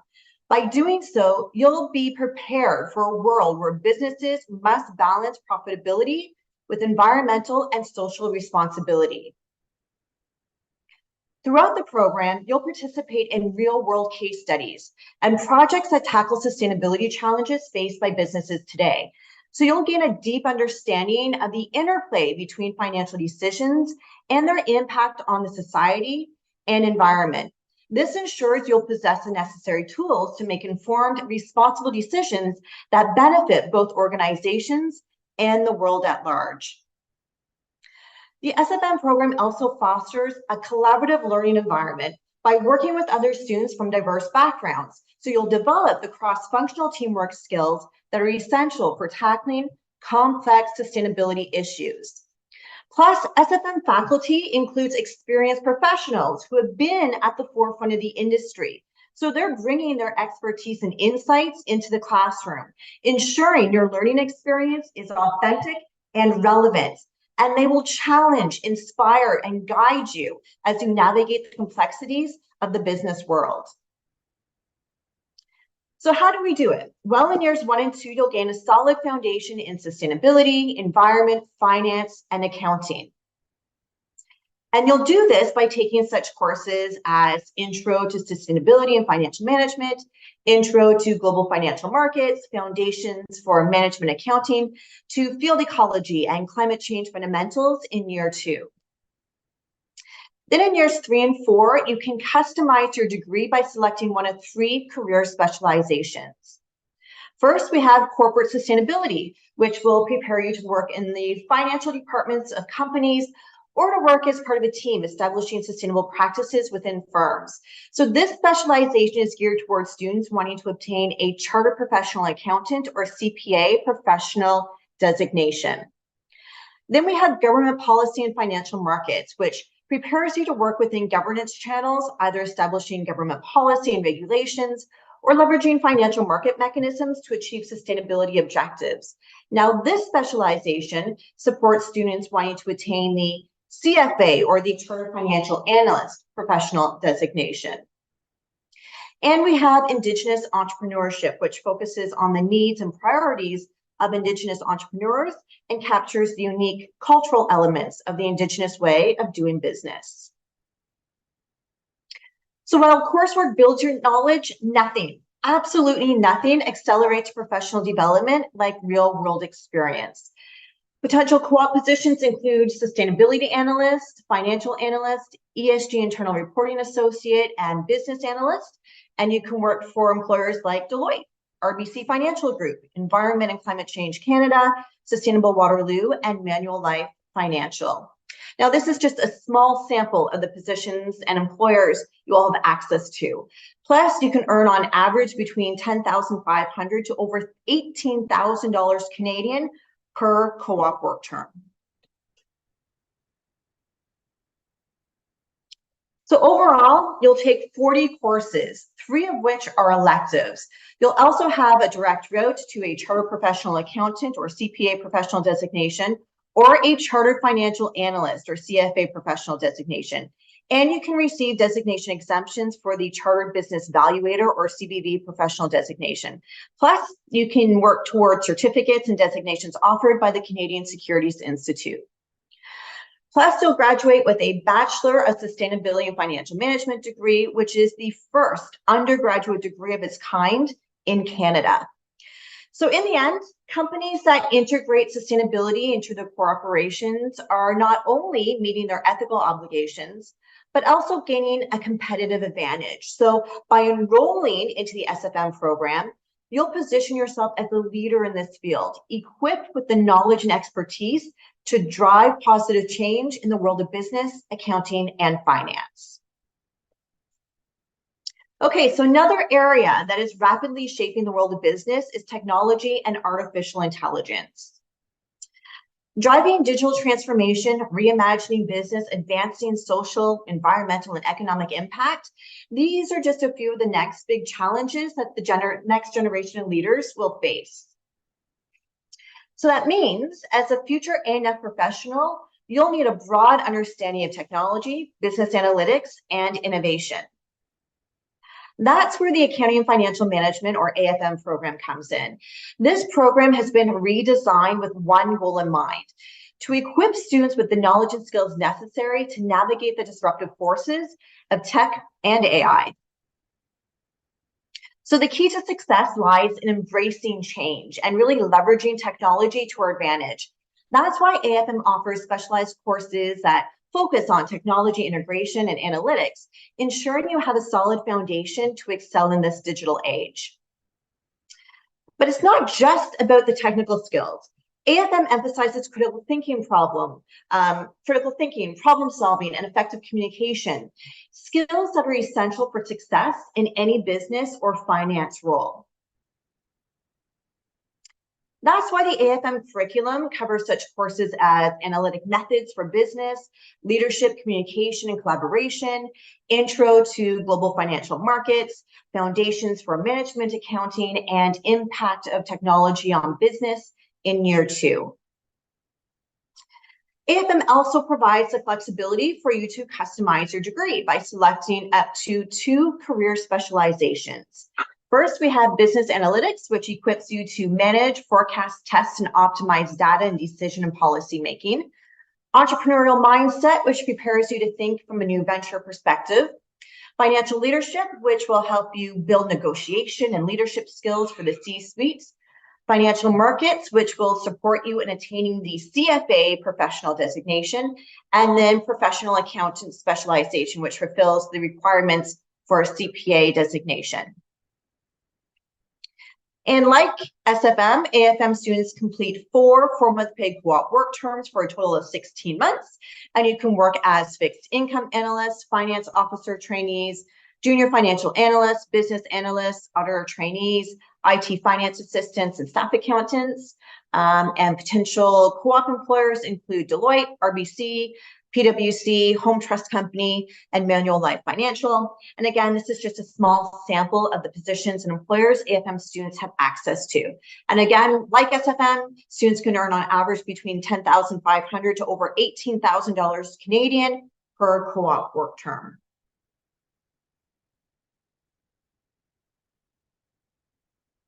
So in total, you'll take 40 courses, 13 of which are electives. Out of those 13 electives, you must choose at least 1 or 2 career specializations. Now, if you decide to only complete 1 specialization, you can use your remaining electives to complete a minor or simply take courses that interest you at the University of Waterloo. As for professional designations, you can work toward a CPA, CFA, and CBV designation, and you can work toward certificates and designations offered by the Canadian Securities Institute. And you'll graduate with a Bachelor of Accounting and Financial Management degree. So in the end, by choosing the AFM program, you're really choosing to be at the forefront of technological advancements and AI disruption. You're choosing to be a game changer in the world of business and finance. Okay, so admission requirements. When it comes to admission requirements, SFM and AFM are exactly the same. Both programs require 6 grade 12 M-level courses, which includes any 12U English, advanced functions, calculus, and vectors, all with a minimum of 75% with an overall average of mid-80s. Now, if you live outside of Ontario, please refer to the admission requirements page on the Waterloo website to find out what the requirements are based on your system of study. Also, all applicants, no matter where you're from, must complete the SAFA, formerly known as the AFMA. Now, the SAFA stands for the SAF Admissions Assessment, which is a 2-step process. The first step is to complete an online interview, which now includes a short written component to it. And the second part is a traits assessment consisting of 78 questions that you complete on a sliding scale. So for example, how would you rate your leadership skills on a scale of say 1 to 10 or weak to strong?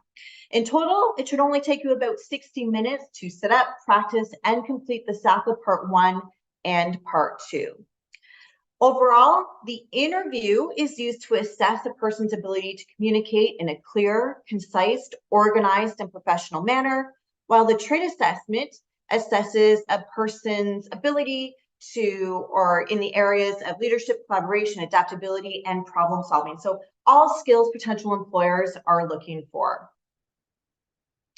As for the admission information form, the AFM and SFM admissions committee don't review the admission information form or the APE. So if you're applying to both of those programs, please do not complete it. If you're applying to other programs at the University of Waterloo, though, please do complete the APE, as it may still be required or recommended for those particular programs.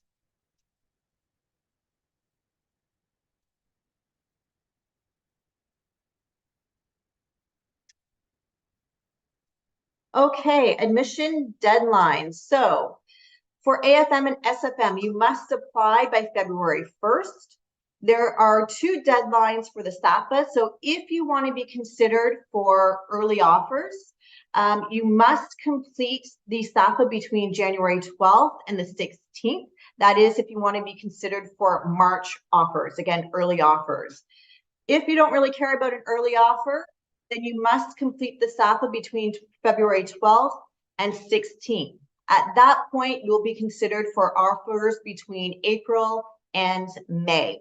All other supporting documentation, like your English language requirements, must be submitted by February 16th. Okay, so although we've talked about the key factors that make SFM and AFM different, let's just sum it up one last time, starting with sustainability and financial management. First, let's define what sustainability and financial management is. Simply put, sustainability means using resources wisely right now so that future generations can meet their needs too. It encompasses environmental conservation, social equity, and economic prosperity.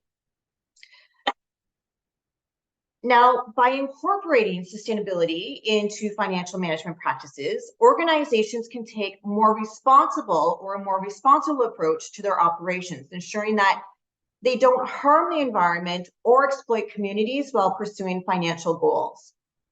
So with that in mind, SFM fuses financial expertise with sustainability and environmental principles, which will prepare you to navigate a world where profitability and responsibility now go hand in hand. SFM offers 3 career specializations in which you must select one based on your interest or career goals. You also have 3 electives. Additionally, you can work toward either the CPA or CFA professional designation. On the flip side, AFM takes a different approach in that it's meeting technology and AI head-on.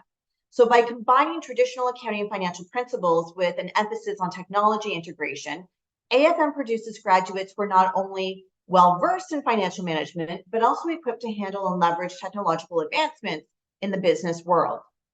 Now, AFM has 5 career specializations in which you can choose up to 2. Like SFM, you will choose your specialization based on your area of interest or the professional designation you want to pursue.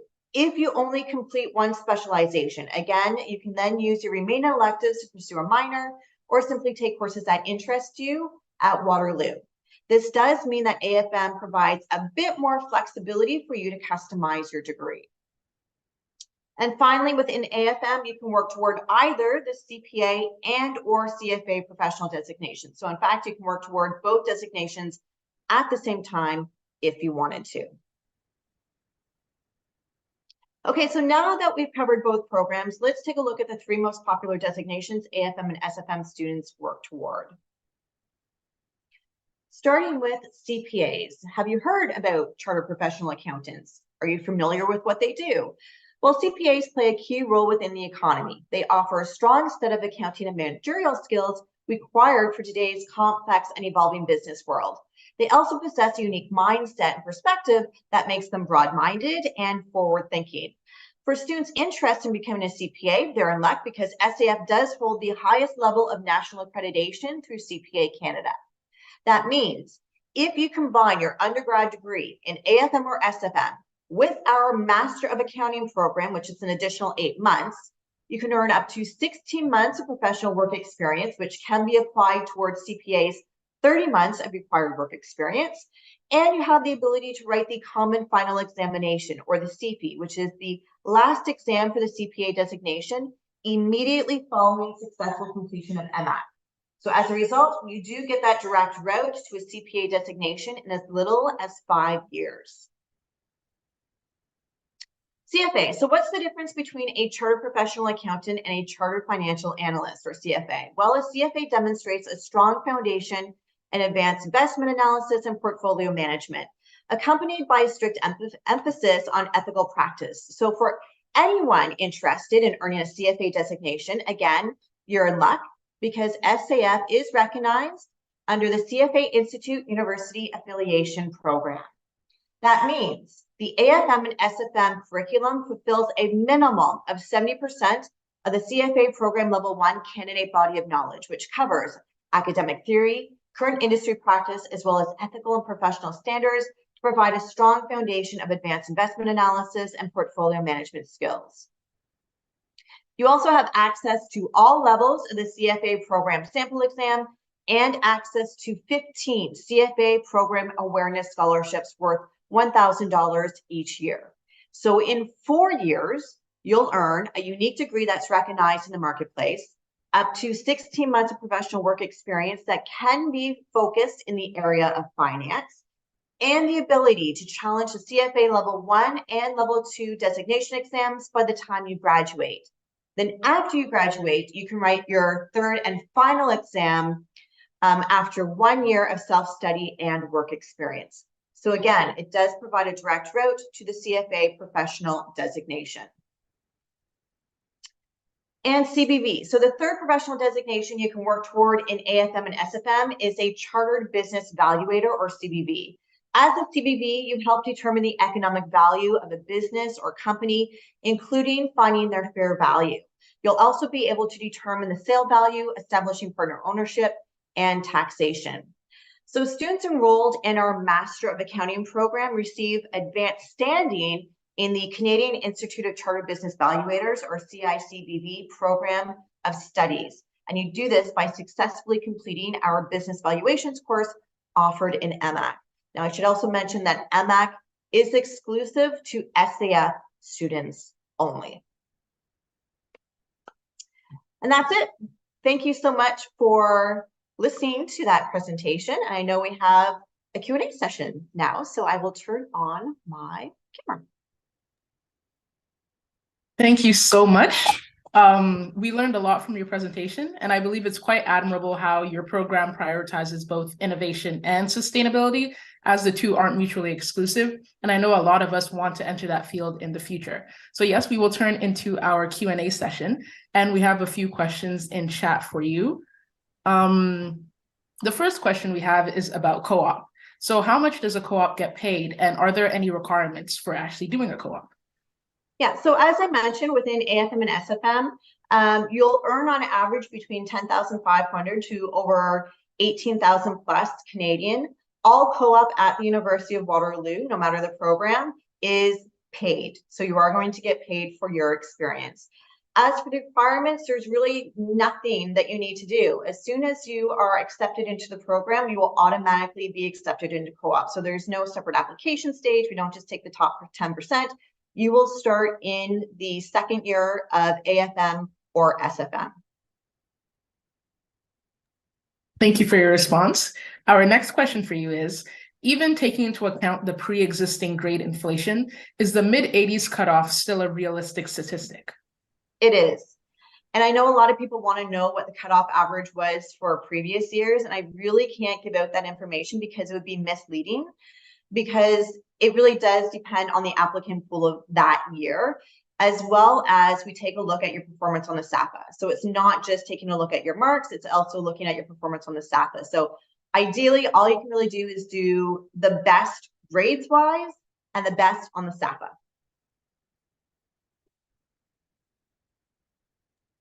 Thank you. And our last question for you is, what type of questions are asked in the AFM interviews? And do you have any advice for a student who's taking them? So if you're referring to the SAFA, they're very generic questions. So you don't need a background in accounting, finance, math, geography, environment. We're not trying to trick you in any way. You can actually go onto our website right now. So if you were to type in UWaterloo SAFA, S-A-F-A-A, you can actually see what the questions are right now. One of the questions is basically, how do you stand out from your peers? Super simple. The written component to it, again, it really comes down to, one of the questions is, do you provide your consent for us recording the interview? Do you feel like you deserve scholarships? If so, why? Kind of thing. So again, very easy, but all of the questions are on our website right now, so you can access those at any time. Thank you so much for your great responses this evening. And we've definitely heard some amazing information from people with an insider's perspective of business programs and universities. So now that we've heard more of the leadership side of things, another helpful element would be to hear from an undergraduate student's perspective. You're in luck because we have another amazing panel of undergraduate students from top business universities in Canada. In our next segment, we're going to be hearing from Bruce Yu, a student at Western University AEO, Juliana Lee at Rotman Commerce at the University of Toronto, and Leena Bhangu at the Smith Business School at Queen's University. They're going to share some wealth and help us learn more about pursuing business in a post-secondary institution. Make sure you drop your questions in chat, ask them about student life, admissions, and anything else that you'd like to hear.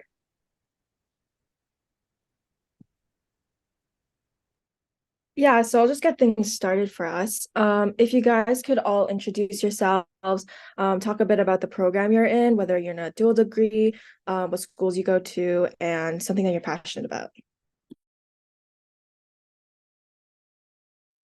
Do I start? Yeah, go for it. Yeah, okay. Well, thanks so much for having me, Angelina and Edna.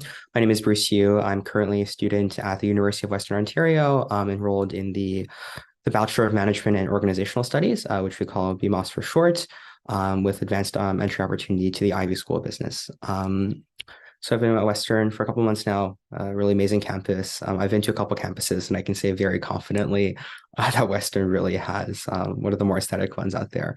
And I've had a really great time so far. The courses are engaging, professors are very helpful and supportive. And I guess in terms of background, I was student trustee for the York Region District School Board. So education policy has been something I've had a bit of an interest in. I was on student council as well. I see Clyde, my successor as president, is part of your team as well. So it's great to see some old faces. And I was also executive director with the Federation of Canadian Secondary Students. So that role I played, I was involved as part of the compliance side and policy and advocacy for a charity.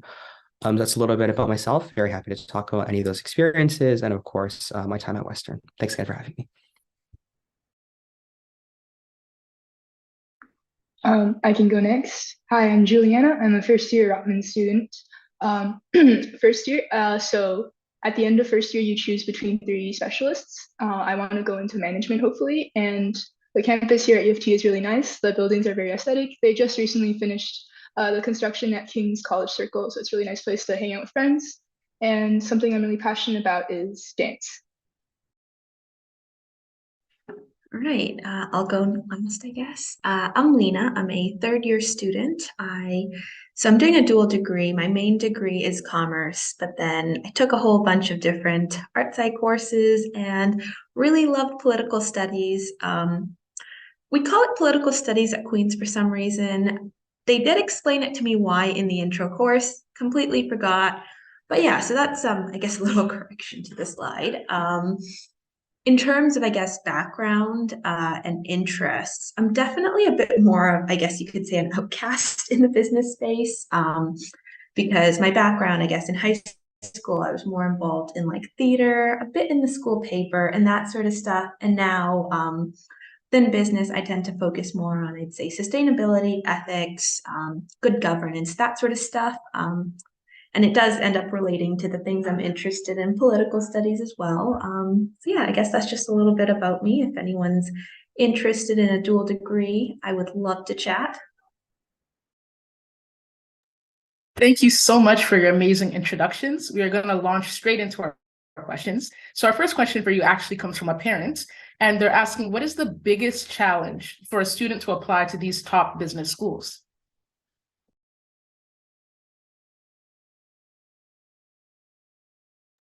You can start us off, Bruce. Sorry. Yeah, no worries. I just wasn't sure if I was supposed to jump in. So what was the biggest challenge when applying? That's a question, right? Yes. I think for any program really, the application can seem overwhelming at first, especially because actually, I don't know. Do you want me to speak specifically to Western or kind of my experience overall applying to business programs? You can speak about your experience and tie it into your experience at Western right now.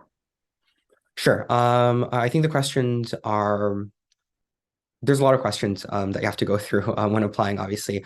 Specific to Western and Ivy, for in terms of background, Western is very different from other programs, other business programs, in the sense that it's not direct entry. So when you apply to Rotman, when you apply to QCOM, you just apply. You do supplemental application, you get in, and if you get in, you're in the program for the next 4 years or longer if you choose to do a dual degree, which I know is very common. But for Western, you apply to main program. Some students choose business, and which is called BMOS. Some students choose econ. Some students can even choose computer science or software engineering. There's really anything you can do in those first 2 years. But then what you actually apply to as part of your application in high school is something called AEO status, so advanced entry opportunity. And if you fulfill a certain set of criteria, you're admitted to the program. And I assume the Ivy admissions director spoke a lot more about this.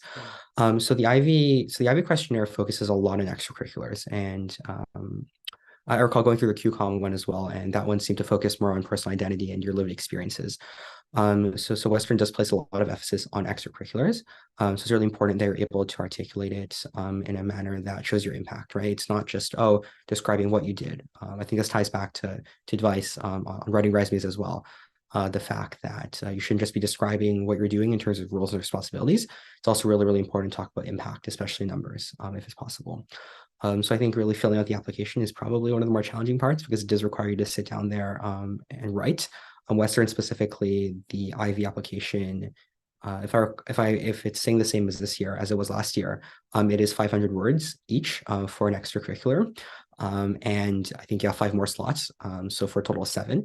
And last year there was also like a COVID bonus question, so to speak. So you had to write even more about what the impact the pandemic had on your extracurricular. So it is a lot of wording, and I know some students do find it challenging to fill out the entire 500 words. And of course, the inverse is true as well. Some students find there's so much to want to talk about, and they're not able to fit everything in there. So really, my tip for anyone going through that process is to focus on impact as much as possible. Of course, briefly describe the work that you're doing, the extracurriculars, so that the reader has a bit of context, but ultimately, as much as possible, focus on the impact they're able to make. Thank you for your response. We will next hear from Leena and then Juliana.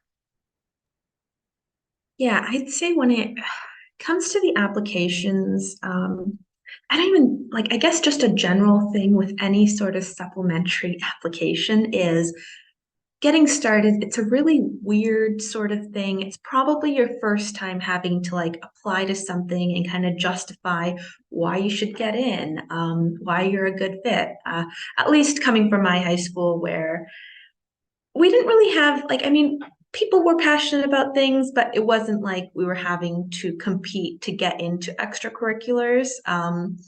So at least coming from that sort of background, it was a very weird experience. So my recommendations there tend to be, I guess it's kind of a weird one, but if you have a list and you're able to afford to apply to a whole bunch of different schools, I'm not saying don't do a good job on your first application, but pick one that maybe isn't your top choice or a really difficult one, just to kind of force yourself to go through the steps. You're getting some experience, because the truth is your applications just get better and better with time.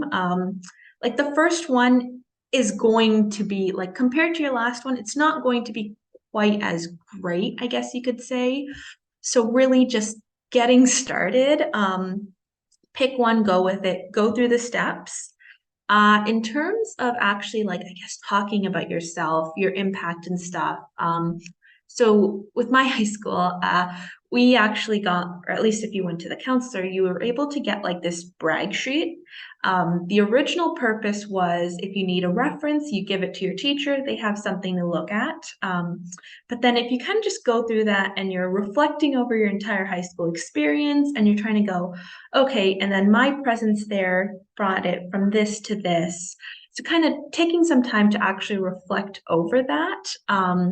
I found that to be pretty helpful. I do actually have a supplementary tips document that I created a couple years ago, and it's linked there. If anyone wants it, just let me know. And then speaking specifically in terms of the video interviews, so I'd say with writing, it's, that's kind of how I'd recommend going about it. Kind of just start with one. With the video ones, when I applied, was like only for 2 programs I needed to do a video one, but it's still very, I guess it depends on the sort of person you are. Some people are like, oh, it's great. I don't have to look at someone. I can just speak. I'm more the sort of person where if I can't see how what I'm saying is affecting someone, that tends to make me more nervous. So I'd say maybe kind of figuring out which sort of person you are. And if you're the latter, really just practicing a lot. Maybe try like a timed Zoom instead and like an actually difficult question, because remember all of the practice McMaster IBH questions were like, what's your favorite ice cream flavor? So they weren't really, I mean, yeah, it'll get you used to the system, but it's not really going to help you get used to answering those sorts of questions in that setting. And then again, if you notice there are a bunch of programs you're applying to with the video, maybe go with the one that isn't your top choice first, just to kind of get some practice in. Yeah, I'd say those are my main tips. And then if you have kind of a brag sheet like document, kind of don't read off of it, but if you kind of write it and reflect over it before you start speaking, so those things are top of mind, I'd say that's another thing. You want to keep those sorts of things in mind, I think.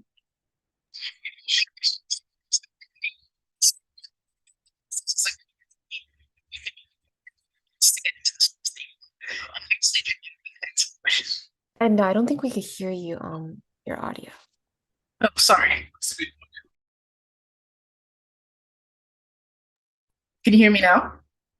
Yes, thank you. Sorry. I was just saying, I love the way you described the admissions process as a growth journey and how you can use that to improve for the target schools that you want to get into. And lastly, Juliana, you can get into your answer for the question.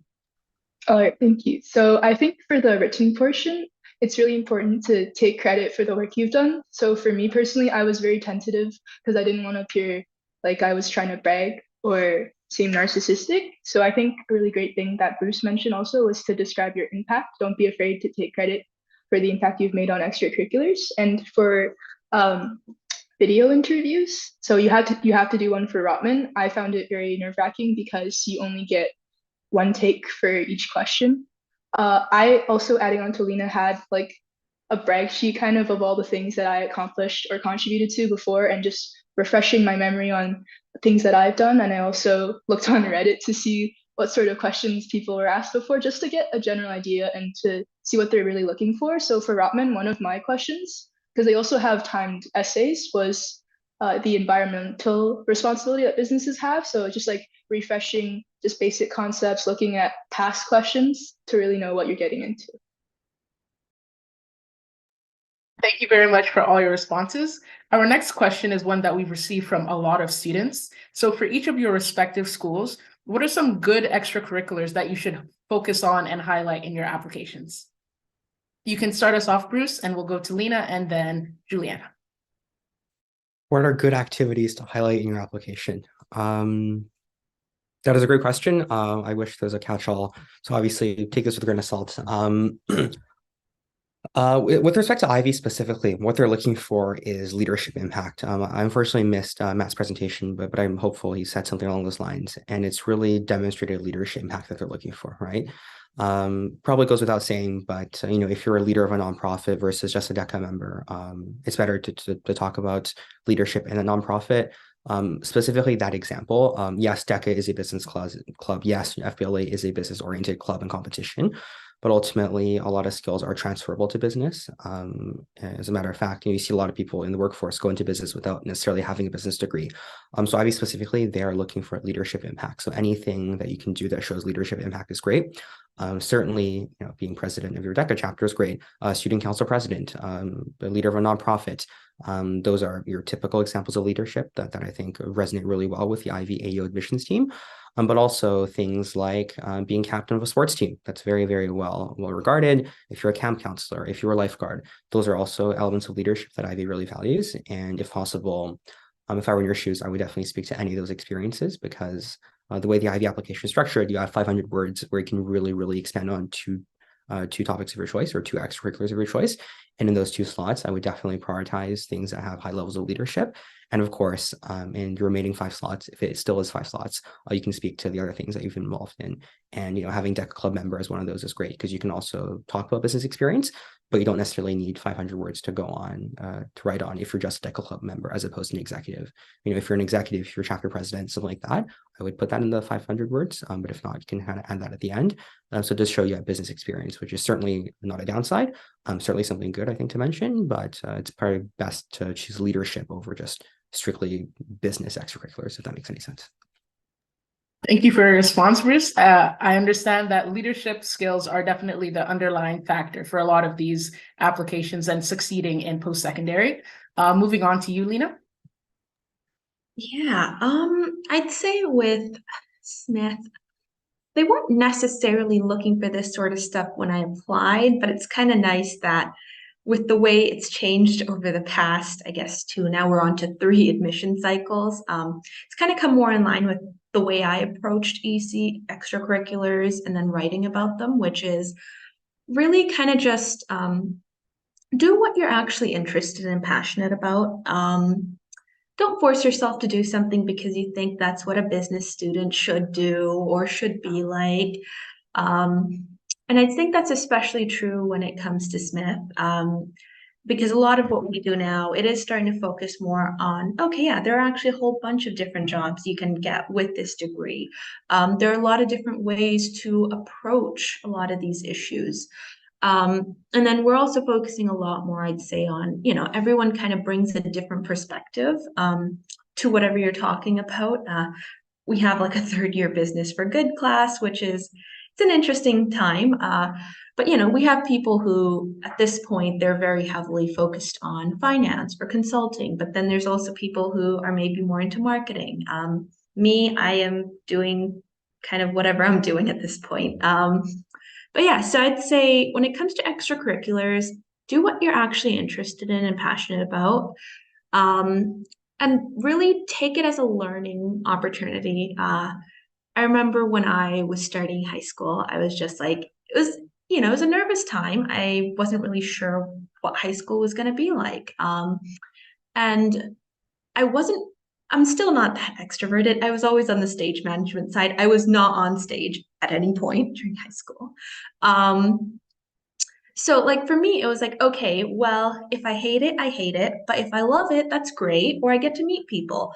So I'd say really, like if you're at a point where you're not in grade 12 right now and you're earlier in high school and you're trying to figure out what to do, just if there's something that you're like, oh, I don't completely hate that, give it a go, see what happens. Because I think when it comes to extracurriculars, the main thing is there is the leadership aspect, but also the personal growth, learning, and kind of just being able to provide, like, especially when it comes to Smith, I'd say when it comes to your application, you want to think, okay, what is something only I can write? And I think it does help there if your extracurriculars are a bit more diversified. They're not really what everyone else might be relying on. So I guess those are my tips to keep it short. The document has, I guess, a bit more information on that as well. Thank you so much for your response. And on to you, Juliana. All right, so I'll be honest, when I was like in my younger grades of high school, I focused a lot more on business competitions and doing well in those.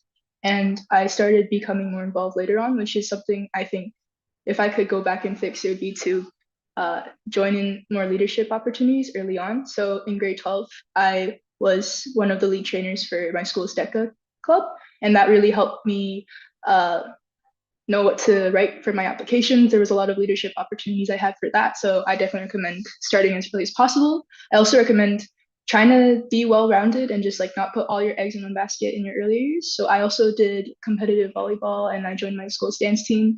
Those were all things that I used for my Rotman application. Yeah. Thank you, Juliana. It's very nice to hear that you have such a diverse skill set, and I know you're doing well right now. The next question that we have for you actually segues in with all of the extracurriculars that you guys did or the programs that you participated in. How did you schedule your time so that you would be able to maintain a high average for your admissions, all whilst maintaining the quality of your extracurriculars? And we can start off with you, Leena, and move on to Juliana and then Bruce. Okay, I don't really know if I'm not great when it comes to answering these questions. This is a very noisy chair. Sorry, I'm gonna stay still.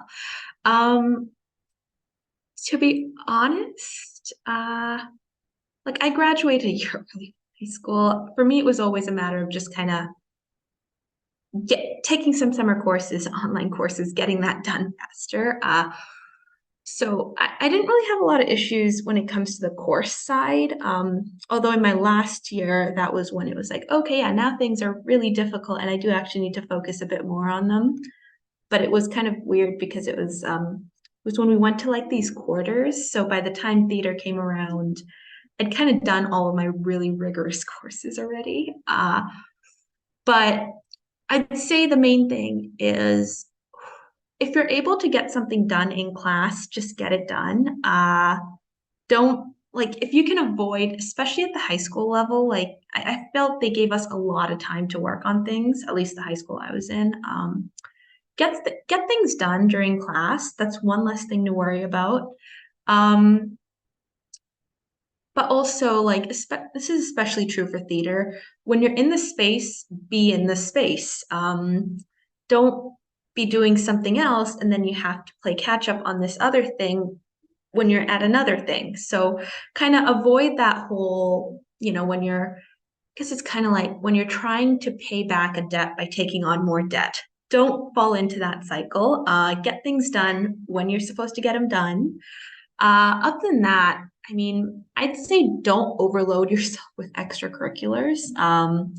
I kind of followed this thing where I added like one extracurricular per year. So first year it was theater, second year it was the school paper, then there was COVID. But I kind of got involved with like our, I guess my school district's version of a student council. So I'd say don't think you have to have like a billion different things going on. You could also try to do like more smaller extracurriculars or things where you're not in a leadership role because you don't need to be in leadership for everything. In my last year, this didn't even come up on any of my applications actually to think of it, but I ended up getting involved with my local Rotary Club. They had like this Starfish initiative and they were packing food hampers to hand out at schools and things. And it was a weekly thing, but I wasn't really, I wasn't in leadership. I would just go there for an hour on Thursday mornings and then I was done.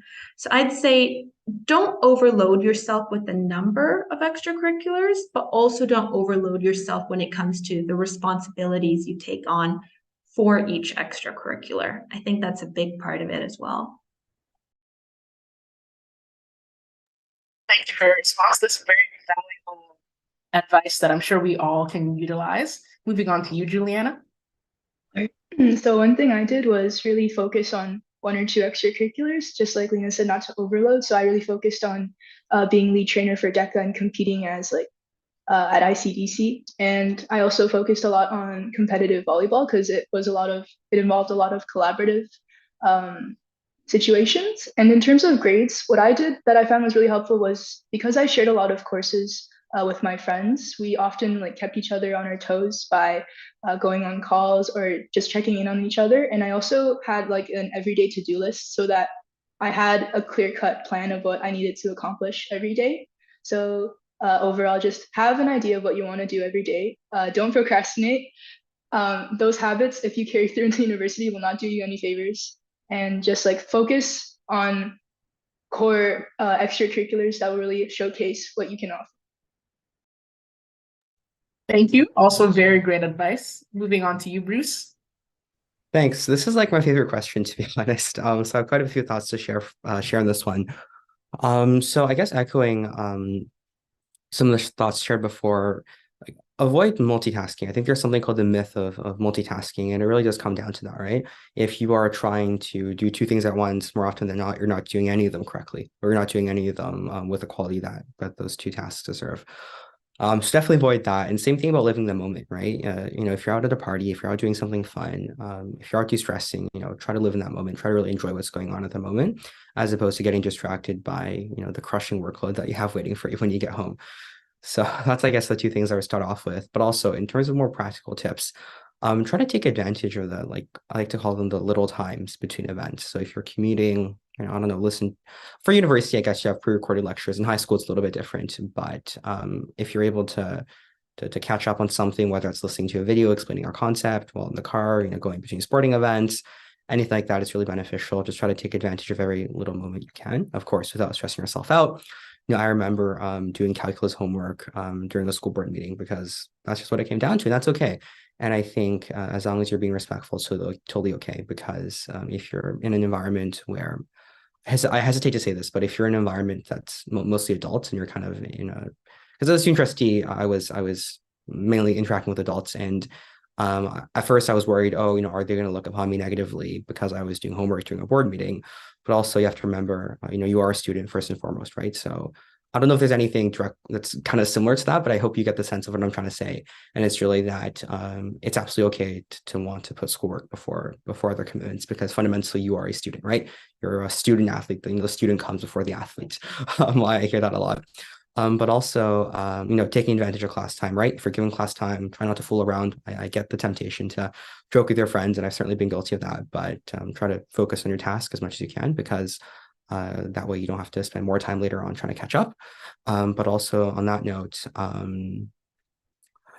calendaring, right? To-do lists. I'm pretty sure this is the first thing you'll get if you Google productivity tips, but for me, having a calendar that kind of syncs with my to-do list and then being able to allocate time on my calendar, so effectively time blocking, that was really helpful.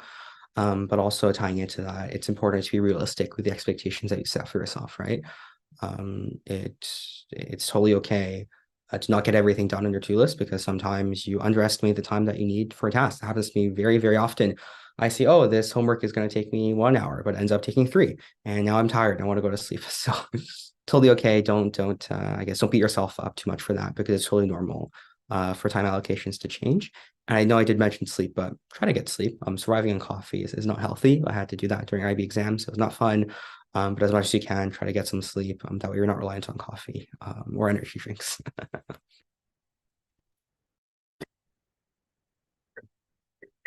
Note to all of the participants who are here, feel free to drop any questions you may have in the chat or raise your hand if you'd like to vocalize them.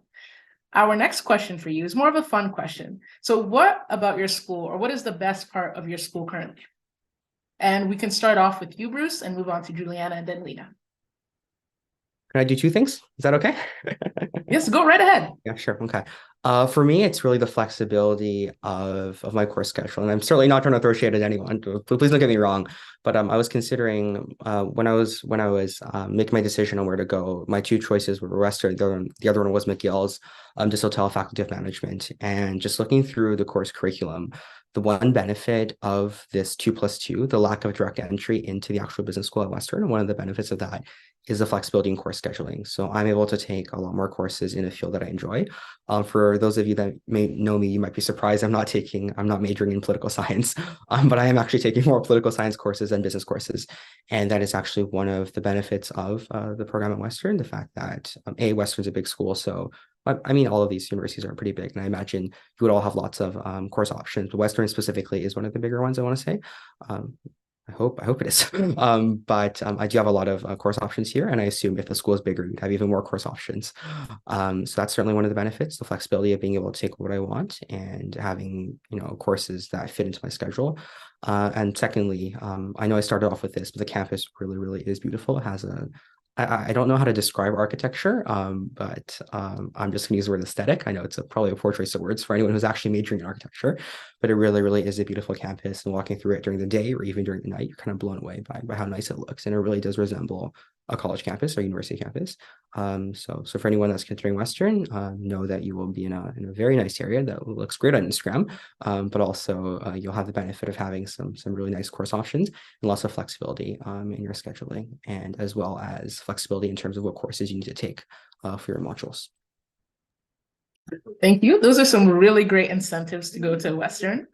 Moving on to you, Juliana. All right, so there are a lot of clubs that you can join that are like Rotman Commerce specific. I am in the mentorship program for the Student Association for the arts group, and I also joined an intern position at DECA, which continues into university.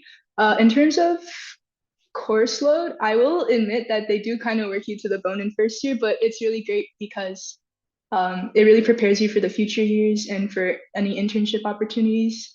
And it just really builds your foundation at the very beginning, which is really nice. And in terms of campus life, it's downtown Toronto.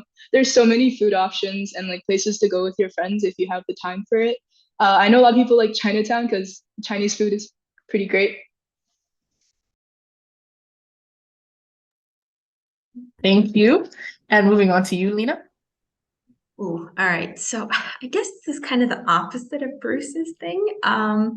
So I personally really liked and still like how at Smith, we get our core courses out of the way in the first 2 years. So, you know, as you progress, you just get more and more options. And you're not really having to, I guess, you get to kind of know yourself before you start actually picking courses. Which like for me, especially with like the dual degree, in grade 12, I did not feel comfortable picking politics. I was like, I have no idea what I want to do. Maybe that's it, but I don't know for sure. So it's, especially if you go into it being like, I kind of want a dual degree. I want something in the arts and humanities, but I don't know what yet. It's kind of nice because you kind of get to just, it's kind of like, you know, you're riding along on the train, but you're also kind of looking and, you know, you get time to pick. In terms of specifically the commerce program, I'd say like it definitely, like we definitely have a lot of really cool things. It is like a very, especially like I guess if you're interested in things like consulting, finance, etc., or at least want to know if they're what you're interested in. So we have a huge commerce society, loads and loads of clubs. Loads and loads of those introductory or 101 things that the clubs themselves host. So it's just students being like, yeah, let's do this for the first years. And I remember taking at least a couple of them in first year. It was my way of actually confirming that I didn't want to go into finance or consulting, but in case it is something you're interested in, I think it's a great way to actually get some exposure to it. It takes place like after first year hiring from what I remember, but like March hiring is when most people get hired into clubs. So it's not like this huge deal, and it's a way for you to learn. If you're really interested in something, you can try out a few different things. Yeah, so I'd say that's what I really love about the program. In terms of campus, I'd say if it's your first time living away from home, even if you're from like a bigger city, I kind of like how Kingston is a little smaller. It's a bit more manageable. You can still like take the Via Rail or a bus outside of Kingston, but I'd say it's a good way to kind of ease yourself into living alone, which I think it just depends on the sort of person you are, what you're used to, and how you prefer to go at things. Thank you all very much for your responses. Our next question is also another burning question that students have about supplementary essays. So a big question is, how can you structure your essay to make them really display what you have done in such a short word count? And what sort of tone or dictation is best suited for these sort of responses? So we can start off with you, Juliana, and move on to Bruce and then Leena. All right, so I think for most of my structures, I got my like accomplishments out of the way first in the first few sentences, and then I really focused on my impact on the club or on other students. So for example, with DECA, I just like briefly mentioned at the beginning, oh, like, yeah, I got first place here. I meant I had the opportunity to compete internationally. And then I really doubled down on what I did for other students as a lead trainer, teaching them the foundations of business and making sure I cater to their needs and such. And I also think at the end of the day, don't focus too much. Like it depends on the question, but don't focus too much on yourself. Focus on how what you've done goes beyond who you are. Like focus on what long-lasting impacts you've made on the community and how it will transcend your time at school, I would say. Yes. Thank you so much for your words of wisdom. Moving on to Bruce. That's a good question. And it really depends on the type of essay that you're writing. I won't speak to QCOM too much because that's not one I'm very familiar with. But for those, Oh, actually, I guess I'm speaking to it. So, for that one, they're evidently looking for a narrative, right? A personal story. I think anyone that's looked at the Queen's supplemental essay will see it's not, oh, describe your extracurriculars. It's, how has this event in your life impacted you? Or, what is the challenge you faced? So for those, I would recommend a narrative style. Please not write it in third person. Should absolutely be writing in first person for those, right? So talking about, oh, I went through this and this is the impact it had on me. So that's in terms of narrative. And one thing that I suggest that is contrary to what some admissions officers out there will tell you is some of them say show, don't tell, which to a certain extent is valid. Yeah. If you're trying to give a story, you don't need to explicitly say, oh, I learned that, I don't know, resilience is important. You don't need to say things like that explicitly. And it's better to kind of show that through emotion and the English language, right? To a certain extent, I would agree. But ultimately, I think it's important that you're tying back your story to something tangible. Don't just, go on a little tangent and talk about how this has had a massive impact on you and have a really moving story. Just end it there, right? Tie it back, right? Don't write it directly because it seems awkward, but you don't need to directly say, oh, this made me more resilient, or now I will never be scared of XYZ. You don't need to write it as abruptly as that, but at the end, you should be concluding in a way that ties it together to a key learning, right? Because fundamentally, I think sometimes we lose track of the focus of the essay, which is who you are as a person, and to a certain extent, and I guess to a greater extent, what is the impact you will have on this university or this campus community. So when you're writing, regardless of the prompt, always keep in mind in the back of your head, what does this tell the admissions officer about me? And do I fit into the school community? So that's, I guess, speaking more to like the narrative style essays where they ask you about you as a person. And for the extracurricular essays, it's interesting because you obviously don't want to come off as gloating or bragging, but really is your opportunity to gloat and brag. They're giving you, a forum for you to gloat and to brag. So I think you have to be reasonable with the way you characterize things. Obviously use action verbs as much as you can, right? As opposed to saying, I was president. You can say, oh, I led a team of XYZ, or I managed a team. I spearheaded, right? Use those action verbs as much as possible. But also don't fabricate numbers. Going through some LinkedIn profiles, I see way too often numbers that are just fabricated. Like, don't take social media impressions and turn that into students impacted, right? If your Instagram post, had 2,000 impressions, please don't go around and say, oh, I impacted 2,000 students. I think admissions officers know how numbers work. I think they're very well aware of what is a realistic and what isn't a realistic figure. Of course, some people are going to blow you away with just the incredible work they've done, right? Managing or, having companies that are, worth tens of thousands of dollars. And obviously, if that is the case, you are actually, you actually managed to build a business that is, making $10,000 in revenue. Absolutely write that in. But I think also be realistic. And obviously, you do want to use action verbs to make your activities seem nicer, both, in resumes and in essays. But also, I think there's a pretty fine line between, presenting yourself in a positive way and stretching the truth. So just make sure you find a good balance between that, because I find a lot of times students get a little too, they tend to push that a little too far, and they end up writing statements on there that are simply not true. In some cases, they're so outrageous, an admissions officer is not going to believe them.